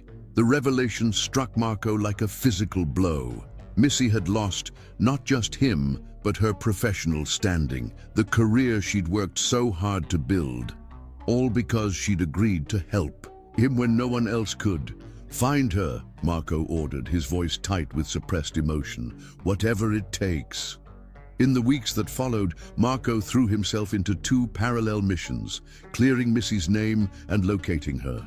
His legal team systematically dismantled the false accusations against her, while private investigators searched for any trace of where she might have gone. The breakthrough came from an unexpected source. Dr. Beaumont called from Monaco with information he thought Marco should have. "After Ms. Lin declined my offer so suddenly, I had my suspicions about that convenient exposé," the doctor explained. "My team traced the article to a shell company owned by Elise's family holding corporation." "Can you prove it?" Marco asked, hope flaring for the first time in weeks. "Already have," Dr. Beaumont confirmed. "My lawyers forwarded everything to your team this morning. It should be more than enough to clear Ms. Lin's name." Armed with this evidence, Marco confronted Elise directly in her Manhattan apartment, recording their conversation as his investigators had advised. Faced with irrefutable proof, she admitted orchestrating the smear campaign out of jealousy and spite. "You were never supposed to recover," she spat, her beautiful face distorted with bitterness. "You were supposed to spiral downward, make business mistakes, become the pitiful ex-husband while I thrived with David. Instead, I found Missy," Marco replied calmly. "A nobody nurse from nowhere," Elise scoffed. "What could she possibly offer? Someone like you?" Marco studied the woman he'd once believed he loved, seeing only a stranger. "Everything that matters," he answered simply. "Everything you never understood about me." With the recording secured, Marco's legal team quickly cleared Missy's professional reputation. The nursing board reinstated her license with a formal apology, and the tabloids that had run the false stories printed retractions. Yet Missy herself remained elusive until a former colleague from the Harlem clinic finally provided the missing piece. She had returned to New Orleans, to her grandmother's home in the historic Treme neighborhood. Marco's private jet touched down in New Orleans. On a steamy August afternoon, the air heavy with humidity and the scent of magnolias. He'd researched the address thoroughly, but was still unprepared for the modest shotgun house on a narrow street lined with similar homes, their weathered wood painted in faded pastels, small porches adorned with potted plants and rocking chairs. Missy's grandmother's home stood out only for the profusion of herbs growing in containers along the steps, and the small, hand-painted sign by the door reading, "Mama Josephine's Healing Herbs, Appointments Only." Marco hesitated on the sidewalk. Suddenly, uncertain, his tailored linen suit and designer shoes marked him as an outsider in this close-knit neighborhood where children played on front stoops and elderly residents watched the world from porch swings. Would Missy even want to see him? Or had she truly meant to make a clean break? Before he could decide, the front door opened and an elderly woman with Missy's same warm brown eyes appeared. Her silver-streaked hair was wrapped in a colorful scarf, her dress simple but dignified. "You planning to stand there all day, Mr. Thorson?" she called, her voice carrying the same New Orleans cadence as Missy's, but deepened by age and perhaps wisdom. Startled, Marco approached the steps. "You know who I am." "My granddaughter doesn't waste her heart on just anyone," Mama Josephine replied, studying him with penetrating insight. "Figured you'd show up eventually." She stepped aside, gesturing him in. "She's not here right now. Working at the community clinic over on Claiborne." The interior was modest, but immaculately kept, filled with an eclectic mix of antique furniture and modern necessities. What caught Marco's attention, however, were the plants. Dozens of varieties growing in every available space, filling the air with herbal fragrances. "This is where Missy learned her healing methods," he realized aloud. Some of them, Mama Josephine confirmed, indicating he should sit at a small kitchen table while she poured 2 glasses of amber liquid that proved to be sweet tea. The rest she learned in those fancy schools she worked so hard to attend. Marco accepted the tea gratefully, the cold glass a relief against the day's heat.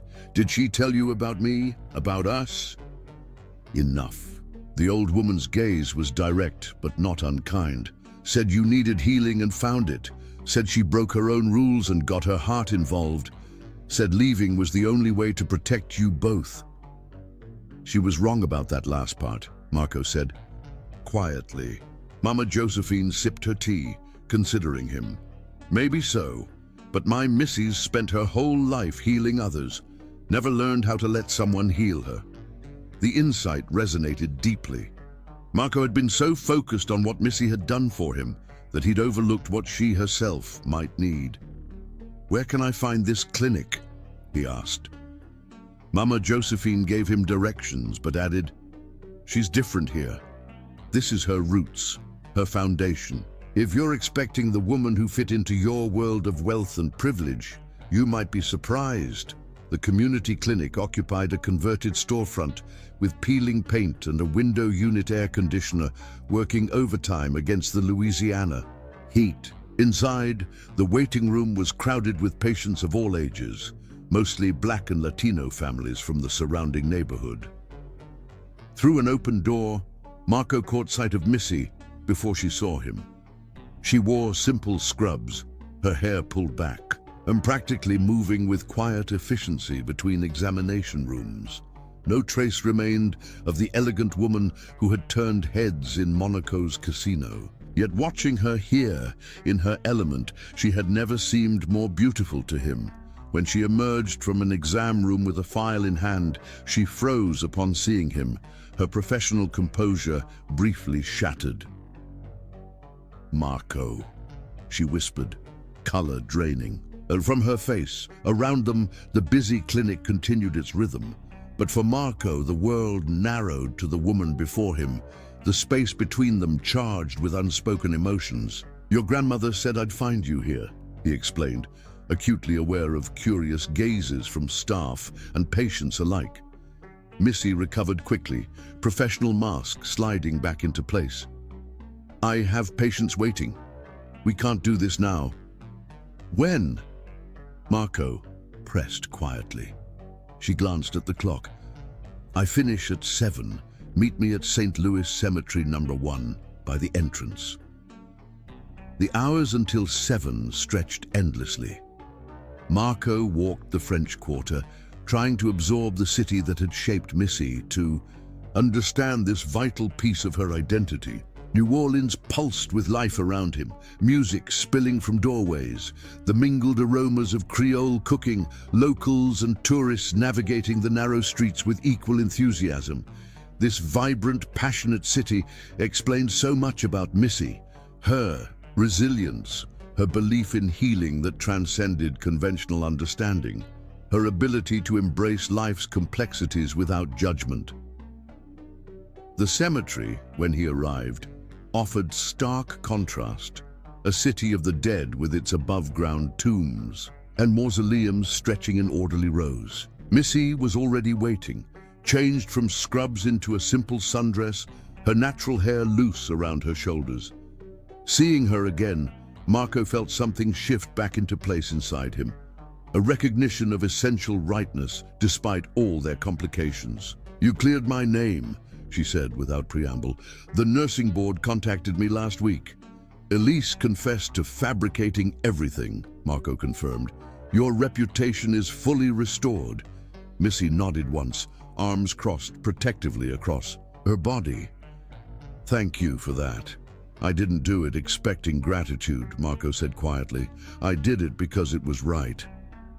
They walked together through the cemetery in silence, the late evening sun casting long shadows across weathered stone. Around them, New Orleans prepared for nightfall, the distant sounds of jazz and laughter carrying on the humid air. "Why did you leave like that?" Marco finally asked, the question that had haunted him for weeks. Missy stopped beside an ornate tomb adorned with fading offerings. "To protect you. Your reputation, your business interests, they were all at risk. Because of me." "That wasn't your decision to make," Marco countered, frustration edging his voice. "I'm not some fragile patient anymore, Missy. I'm a man who was falling in love with you." The past tense wasn't lost on her. Pain flickered across her features before she looked away. "Monaco made it clear our worlds are too different, Marco. I never belonged in that life. And I don't belong here," he acknowledged, gesturing to the city around them. "But that doesn't mean we can't find our own place together." Missy shook her head, unconvinced. "It was a beautiful dream, what we had in Europe. But dreams end when reality intrudes. Unless we fight for them," Marco insisted, closing the distance between them to take her hands. "I've spent 6 weeks searching for you, Missy, not because I need healing anymore, but because I need you." The raw honesty in his voice broke through her careful defenses. Tears gathered in her eyes as she finally allowed herself to meet his gaze fully. "I've missed you," she whispered, the simple admission costing her visibly. Every day, the confession hung between them, fragile and precious. Before Marco could respond, his phone buzzed with an urgent alert, the first notification he hadn't silenced since arriving in New Orleans. "Ignore it," he said, focusing entirely on Missy. She shook her head, pragmatic as always. "It might be important." Reluctantly, Marco checked the screen, his expression shifting to concern. "There's a hurricane forming in the Gulf. Category 3, projected to strengthen to 4 before landfall." "When?" Missy asked, immediately alert. 36 hours. They're calling it Hurricane Camille." Something like resignation crossed Missy's features. "Evacuation orders will come soon. You should leave while flights are still possible." "I'm not leaving without you," Marco stated firmly. "I can't leave," Missy countered. "Grandmother won't evacuate, says she's survived worse than any hurricane, and the clinic has patients who'll need help preparing." Marco recognized the determination in her stance, the same quiet strength that had first commanded his attention in his Manhattan bedroom. "Then I'm staying too," he decided instantly. "Marco, be reasonable." "I am being reasonable," he interrupted. "I lost you once through miscommunication and assumption. I won't lose you again to a storm." As twilight deepened around them, they stood at an impasse that mirrored their larger situation. Two people from different worlds, bound by feelings neither could deny, facing forces beyond their control.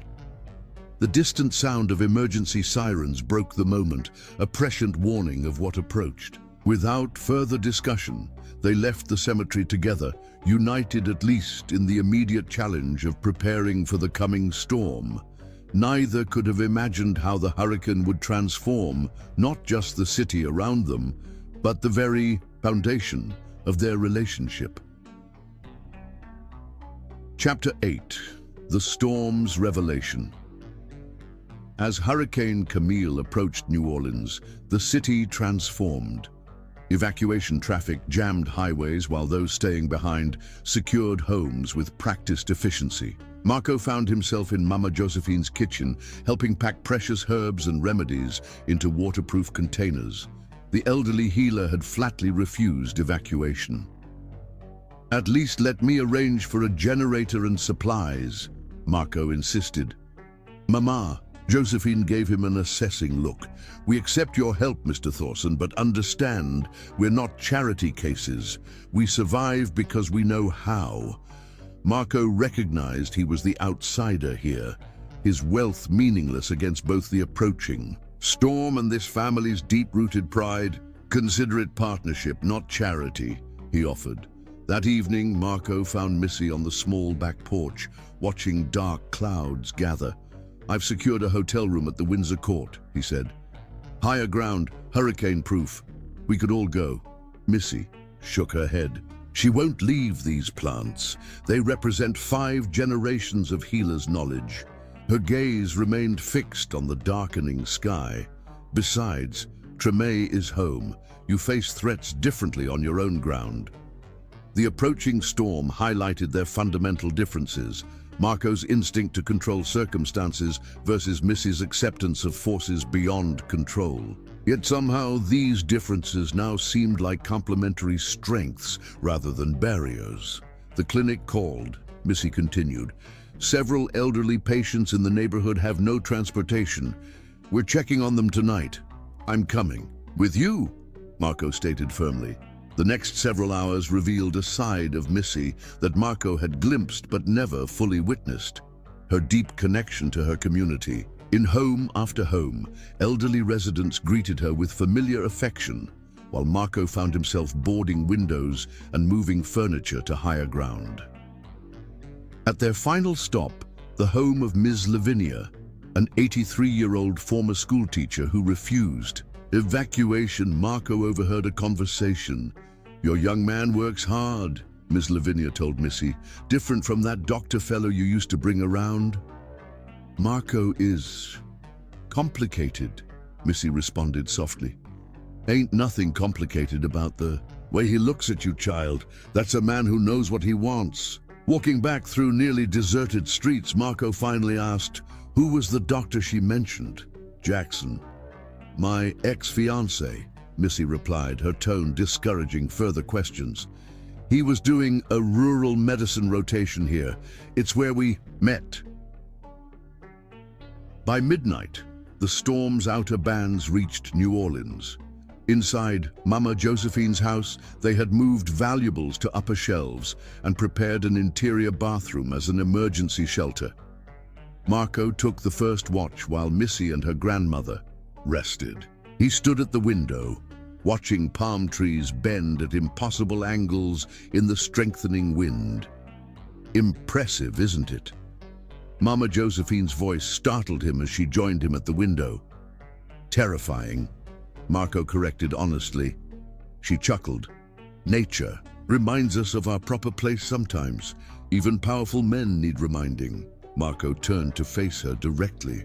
"You don't approve of me for your granddaughter." "Didn't say that." Mama Josephine settled into a chair. "Just wondering if you understand what loving Missy really means." The directness caught him off guard. They hadn't spoken of love since his confession in Monaco.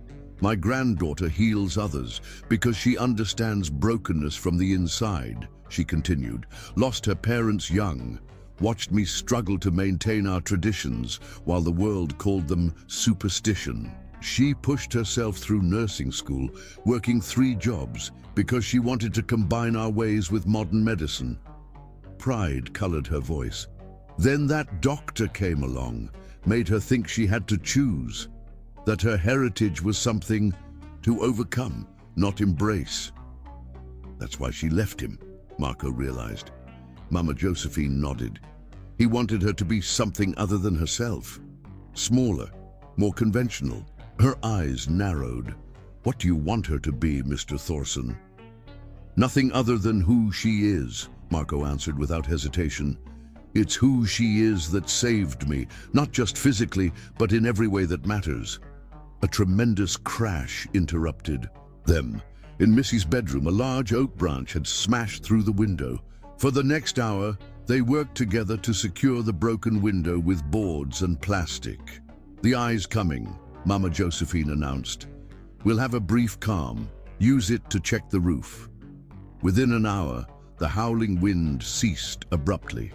Marco followed Missy onto the roof through a small hatch. The view was surreal, devastation in every direction, yet above, a perfect circle of calmer sky showed stars.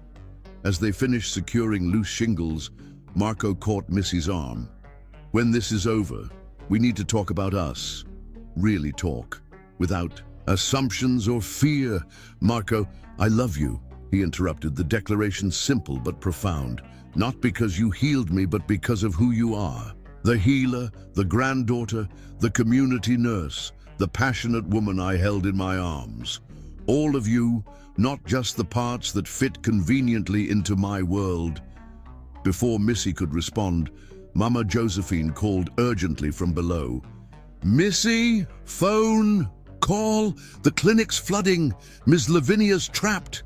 After a brief conversation, Missy's expression hardened with determination. "Water's rising fast. Ms. Lavinia's trapped in her attic. She's diabetic and left her insulin downstairs." "You can't go out in this," Marco protested, even as he recognized the futility of his objection. "She'll die without it," Missy stated simply, already pulling on a rain jacket. "Then we're both going," Marco declared, reaching for his own jacket. The streets had become canals, murky water carrying debris. They navigated carefully in a small boat from Mama Josephine's shed, Marco providing the strength to propel it while Missy directed their course. Ms. Lavinia's street was barely recognizable, water reaching porch roofs. They found the elderly woman trapped in her attic, calling weakly through a small window. "We won't make it back to Tremé before the eye passes," Missy shouted over the returning wind. "The clinic's closer and on higher ground. Inside the community clinic, emergency." Lights cast ghostly illumination. Missy immediately took Ms. Lavinia to an examination room, locating insulin supplies and beginning treatment. As the hurricane reached its second peak, hurling debris against the clinic's windows, Marco helped Missy make Ms. Lavinia comfortable. "You should rest too," Marco told Missy, noting her exhaustion. "I'm fine," she insisted automatically. "You're not," he countered gently, "and that's okay. Even healers need rest sometimes." With a sigh, she sank into a chair, accepting the water bottle Marco offered. "What you said on the roof," Missy began hesitantly, "about loving all of me. I meant it," Marco interrupted. "But I need to know if there's any part of you that could love all of me too." "Marco, I started falling for you before I even admitted it to myself," Missy confessed. "I felt something from the first moment I saw you, broken, bitter, but still essentially you." "Then why leave in Monaco?" he asked. "Because I was terrified," she admitted. "Not just of the scandal, but of losing myself in your world, of not being enough." "Not being enough," Marco echoed incredulously. "Missy, you're everything." The building shuddered violently as something struck the roof. The lights flickered, then plunged them into darkness. They rushed down the hallway to find part of the ceiling collapsed in Ms. Lavinia's room. Marco saw only that the elderly woman lay directly beneath the collapsing section. Without thought, he lunged forward, shielding her with his body as debris crashed down. Pain exploded across his back and shoulders. Looking down, he discovered a jagged piece of metal embedded in his arm, blood flowing steadily. "Don't move," Missy ordered, suddenly beside him, her healer's hands already assessing the damage. After removing the metal and cleaning the wound, Missy used butterfly bandages and pressure dressings to close it. "You're lucky," she told him. 2 inches to the left and we'd be having a very different conversation. "Seems fitting that you're patching me up again." Marco managed a weak smile. Full circle. Missy's professional demeanor cracked, emotion bleeding through as she touched his face. "Don't joke. You could have been killed." "Worth it," he murmured, catching her hand. Something shifted in Missy's expression, a recognition that transcended their circumstances. Marco had acted instinctively to protect a stranger, risking himself without hesitation. "You never needed healing," she whispered, the revelation dawning in her eyes like sunrise. "Your body was broken, but your heart, your essential self, was always whole. I was blind to not see it before now. My grandmother told me something I never fully understood until this moment," Missy continued, her voice soft yet resonant with truth. "That true healers recognize each other's souls across time and circumstance. That when we find each other, we create something more powerful than either could manifest alone." Marco's hand tightened around hers, his eyes never leaving her face. "Is that what we've found? What we are to each other?" Instead of answering with words, Missy leaned forward, her lips meeting his in a kiss that transcended physical desire, a recognition of twinned spirits, an acceptance of destined connection, the profound homecoming of two souls who had finally found their missing halves. Outside, Hurricane Camille continued its destructive path, unaware it had forced a profound revelation. That sometimes the deepest healing comes not from fixing what's broken, but from recognizing what remains unbreakably whole. Chapter 9. The Storm Within and Without. Dawn broke over a devastated New Orleans. Hurricane Camille had finally passed, leaving destruction in its wake. Streets flooded, buildings damaged, ancient oaks uprooted. The clinic where Marco, Missy, and Ms. Lavinia had sheltered stood damaged but intact, a testament to sturdy construction and good fortune. Marco's wounded arm throbbed beneath Missy's careful bandaging, but his spirit had never felt more whole. Something fundamental had shifted between them during those terrifying hours, the final barriers dissolving in the storm's crucible. "The streets are still flooded, but emergency services are mobilizing," Missy reported, returning from checking the clinic's emergency radio. "They're prioritizing medical facilities, should have help here within hours." Marco studied her face, exhausted but determined, mud streaking her cheek, hair wild from the night's events. Even disheveled and drained, she radiated a strength that had nothing to do with physical power. "What happens now?" he asked quietly. The question encompassed far more than their immediate situation. Missy understood his meaning. She sat beside him on the examination table where he rested, her hand finding his. "I don't know," she admitted, "but I'm tired of running from this, from us." Outside, the first distant sounds of rescue helicopters became audible over the drip of receding floodwater. The outside world intruding once more. "Your grandmother will be worried," Marco realized suddenly. Missy nodded. "The satellite phone's dead, but she's survived worse storms. She'll be okay until we can get back." Their worried speculation proved unnecessary. By mid-morning, a National Guard rescue boat arrived at the clinic with an unexpected passenger, Mama Josephine herself, looking remarkably composed despite the circumstances. "Figured you two would end up here," she said by way of greeting, stepping carefully from the boat with the guardsman's assistance. "Brought fresh clothes and proper bandages." She eyed Marco's injury with professional assessment. "Not bad work, considering the conditions." Missy embraced her grandmother with visible relief. "How did you find us?" "Child, I've lived through more hurricanes than you've had birthdays. Know every evacuation route and rescue procedure." She patted Missy's cheek affectionately before turning serious eyes to Marco. "How's that arm feeling?" "I'll live," he replied, with a slight smile. "Your granddaughter has skilled hands, among other qualities," Mama Josephine observed dryly, her knowing gaze moving between them. The clinic quickly became a makeshift community center as recovery efforts began. Marco found himself working alongside local volunteers, distributing supplies and helping coordinate communications with his satellite phone, once Mama Josephine produced the spare battery pack she'd thought to bring. By afternoon, As Ms. Lavinia and other elderly patients were evacuated to proper medical facilities, Missy found Marco on the clinic's water-damaged porch, using his business connections to arrange emergency generators for neighborhood cooling stations. "You're good at this," she observed, handing him a bottle of water. "At what? Calling in favors. At helping without taking over," she clarified. "At seeing what's needed and providing it without making people feel like charity cases." Marco had never considered his actions in that light. "I'm just doing what needs to be done." "Exactly," Missy smiled, the simple expression illuminating her tired face. "That's what we've been doing all along, isn't it? What needed to be done? You needed healing. I needed to heal. Now New Orleans needs both our strengths."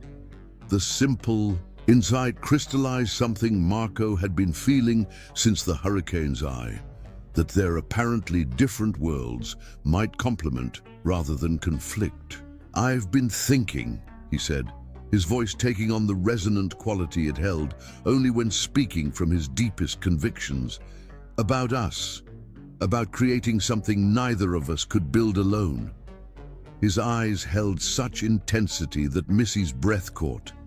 Before he could continue this crucial conversation, a community organizer called urgently for her help with medication distribution. The moment suspended between them, shimmering with possibility, as immediate needs once again demanded they postpone the future they both now sensed waiting for them. That evening, returning to Mama Josephine's miraculously intact house, save for the boarded window and some water damage, Marco felt something he'd rarely experienced: bone-deep exhaustion coupled with profound satisfaction. This wasn't the intellectual accomplishment of closing a business deal, but something more fundamental, having contributed something essential with his own hands and heart.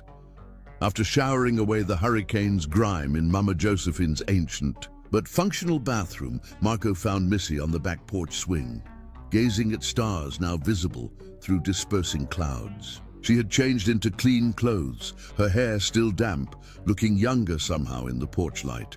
"Grandmother's gone to bed," she said as he joined her on the swing.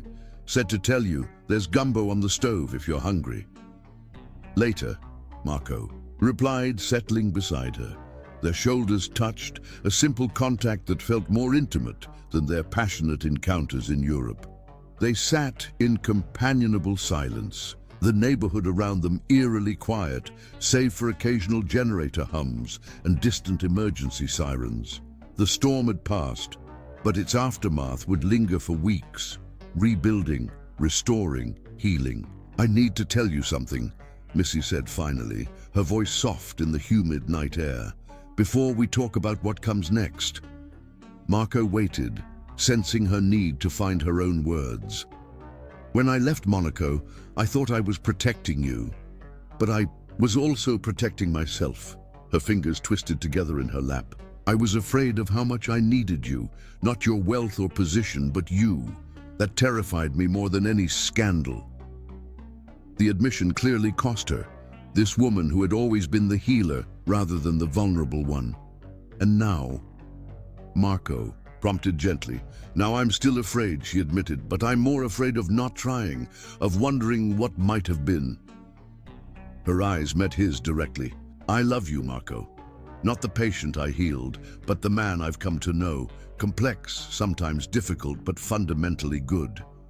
The words he'd longed to hear since Monaco washed over him like balm. Marco reached for her hand, bringing it to his lips in a gesture that conveyed reverence beyond physical desire.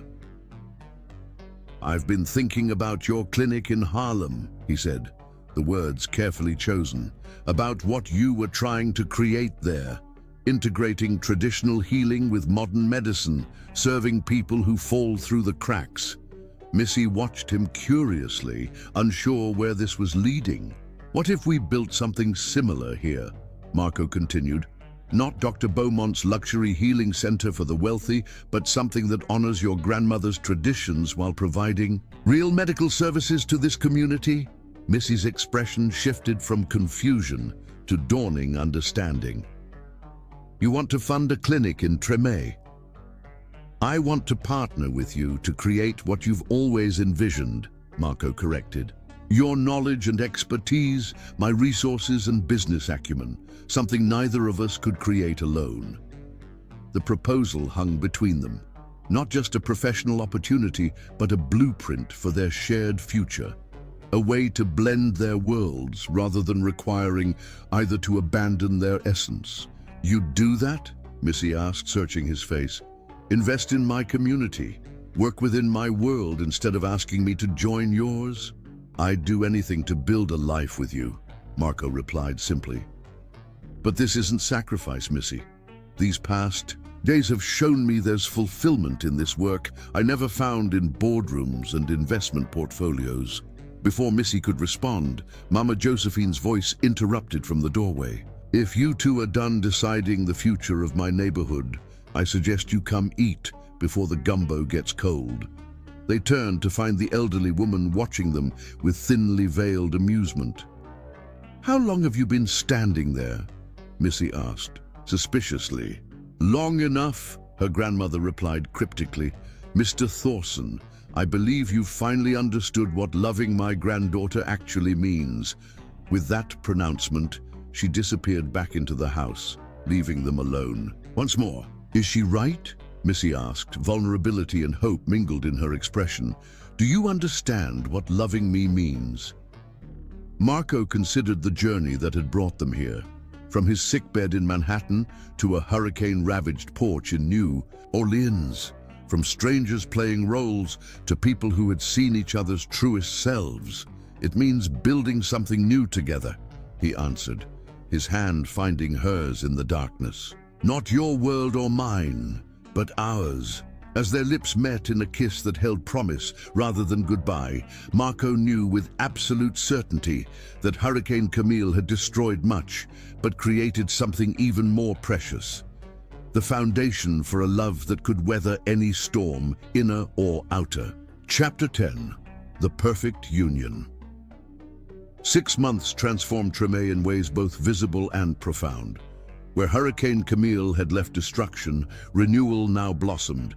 At the heart of this renaissance stood the Thorson Lynn Healing Center, its doors officially opening today to the community that had embraced both its founders. Marco stood on the rooftop garden, surveying what they'd created. The former community clinic had been completely rebuilt and expanded, blending traditional New Orleans architecture with state-of-the-art medical facilities. Medicinal herbs grew in carefully tended beds, many transplanted from Mama Josephine's garden, creating a space that honored healing traditions while embracing modern medicine. Having pre-opening jitters, Missy's voice came from behind him as she joined him at the railing. The morning sunlight caught the simple diamond on her left hand, not the ostentatious stone his wealth could have provided, but an heirloom that had belonged to his grandmother, a woman who had shown him the only genuine love in his childhood. Not jitters, Marco replied, drawing her against him. Pride in what we've built together. These months had brought changes neither could have imagined in Monaco. Marco had restructured his business operations, delegating day-to-day management to focus on the healing center and their life together. Missy had integrated her grandmother's traditional knowledge with her nursing expertise, creating treatment protocols that were already attracting attention from medical journals. Your grandmother seems to be enjoying her role as resident elder, Marco observed with a smile. Mama Josephine had her own consultation room in the center, where patients could seek her wisdom alongside conventional treatment. She's happier than I've seen her in years, Missy agreed, though she claims you still need work on your herb identification. Their laughter mingled in the warm morning air, easy and genuine in a way that reflected their relationship's evolution, from patient and healer to equal partners in all things. The past months hadn't been without challenges. Marco's business associates had questioned his radical life change. Missy had faced skepticism from medical colleagues about both her unconventional methods and her relationship with the wealthy investor funding them. Yet together, they'd weathered each storm, their bond strengthening with every challenge overcome. "We should head downstairs," Missy said, checking her watch. "The ribbon cutting is in 20 minutes. Half the neighborhood is already gathering." Marco held her back gently, his expression growing serious. "Before we go down there, I need to ask you something." Missy raised an eyebrow, curious. "We're already engaged, Marco. What more could you possibly need to ask?" Instead of answering immediately, Marco led her to a section of the garden they'd dedicated to memory plants, herbs believed to preserve and honor remembrances. In the center stood a small stone bench inscribed with words from Missy's grandmother. "True healing begins with the heart. Remember what you told me in the clinic." "During the hurricane?" Marco asked, taking both her hands in his. "About true healers, recognizing each other across time and circumstance." Missy nodded, her eyes softening at the memory. "I've been thinking about that," Marco continued, "about how extraordinary it is that of all the specialists my staff could have found, they brought me you. How against all odds and sense, we found not just healing but home in each other." From his pocket, Marco produced a simple band of platinum woven with gold, designed to sit alongside her engagement ring. "We've talked about a wedding next spring, but I don't want to wait. Marry me today, Missy. Here, in this place we've built. Together, surrounded by the community that's become our family." Missy's eyes widened with surprise. "Today? But there's no preparation, no..." "There's everything that matters," Marco interrupted gently. "Your grandmother may have helped me plan this. The community center director is ordained. Your favorite jazz quartet is already booked for the opening reception." Tears gathered in Missy's eyes, not of sadness, but overwhelming joy. "You planned all this without my knowledge? Consider it my final act of independence before a lifetime of partnership." Marco smiled, his thumb brushing a tear from her cheek. "What do you say, Missy Lynn? Will you become my wife today, not in some elaborate ceremony months from now, but here, now, in the place that represents everything we are together?" Missy's answer came not in words, but in action, rising on tiptoes to press her lips against his, in a kiss that held all the passion of their early encounters in Santorini and Venice, yet tempered with the deeper connection they'd forged in New Orleans. When they separated, her smile rivaled the morning sun in brightness.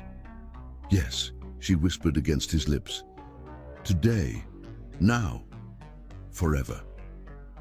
The ribbon-cutting ceremony transformed seamlessly into a wedding that no one who attended would ever forget. As neighborhood children scattered flower petals, Missy walked toward Marco on Mama Josephine's arm, wearing not a formal wedding gown, but a simple dress in ivory linen, her natural hair adorned with small white flowers from the rooftop garden. Marco waited beneath an arch entwined with healing herbs, his eyes never leaving hers as she approached. The gathered community, patients, neighbors, staff, and a few selected friends from Marco's former life, formed a circle of support around them. "We gather today not just to open doors, but to celebrate a union," the officiant began. "A union of two people who found each other across different worlds and recognized in each other something essential and true. Their vows were simple but profound, acknowledging the extraordinary journey that had brought them together and promising to continue healing each other and the world around them." When Marco slipped the woven band onto Missy's finger alongside her engagement ring, his hands were steady, but his eyes betrayed the depth of his emotion. "With the power vested in me, I now pronounce you husband and wife," the officiant declared to enthusiastic applause. "What healing has joined together, let nothing tear asunder." Their kiss as newly wedded partners sealed more than a marriage ceremony. It represented the perfect union of strengths, the blending of worlds once thought incompatible, the healing of wounds both had carried too long alone. The celebration continued through the afternoon, spilling from the center into surrounding streets in true New Orleans fashion. Music, food, and laughter created the perfect backdrop for this next chapter of their lives. As evening approached, Marco and Missy slipped away from the festivities, making their way to the private courtyard behind Mama Josephine's house, the place where their New Orleans journey had begun. "Happy?" Marco asked, drawing his new wife close in the privacy of gathering twilight. "Beyond words," Missy replied, her head resting naturally against his shoulder. "If someone had told me when I first walked into your Manhattan bedroom that we'd end up here, you wouldn't have believed it," Marco finished for her. "Neither would I, but something in me recognized you even then, I think. Some part of me knew you were what I'd been missing." The admission held no vulnerability now, only certainty and gratitude. They had both come so far from that first meeting. Marco no longer the broken man hiding from life, Missy no longer the healer afraid to need healing herself. "I have something for you," Marco said, producing a small package from his pocket. "A wedding gift." Missy unwrapped it carefully to reveal an antique compass, its face beautifully preserved despite its obvious age. "It's lovely," she said, examining the detail work. "But I don't understand." "Open it," Marco encouraged. When she did, she found an inscription inside the lid, freshly engraved in elegant script. "From patient to healer to partner to love. Our journey across worlds to find home in each other." Emotion welled in Missy's eyes as she traced the words with her fingertip. "It's perfect. I wanted to give you something that represented our journey," Marco explained, "how we navigated uncharted territory together and found our true direction in each other." As twilight deepened around them, their lips met in a kiss that held nothing. Back, no reservation, no uncertainty, just the pure connection of two people who had found in each other exactly what they needed, but hadn't known they were seeking. Later that night, as they lay tangled together in the bedroom of the French Quarter apartment they now shared when not staying at Mama Josephine's, Missy propped herself on an elbow to study her husband's face in the moonlight streaming through tall windows. "What?" Marco asked, catching her thoughtful expression. "I was just thinking about that contract we made when we first met," Missy said with a smile. "Me pretending to be your wife to provide healing services." Marco laughed softly at the memory. "Life has a strange way of making fiction into truth." "Not strange," Missy corrected, her finger tracing the outline of his jaw. "Perfect. As if everything, your illness, my methods, even Hurricane Camille, was guiding us to exactly where we needed to be." As Marco drew her down for another kiss, their bodies melding with the perfect familiarity of souls who had found their missing halves, neither could have expressed more perfectly the truth burning in their hearts, that in finding each other across impossible divides, they had each discovered their truest selves. And in healing each other's deepest wounds, they had forged something transcendent and unbreakably powerful. The perfect union of twin flames who recognized in each other not merely passion or purpose, but the sacred sanctuary of unconditional love that both had sought their entire lives. Home.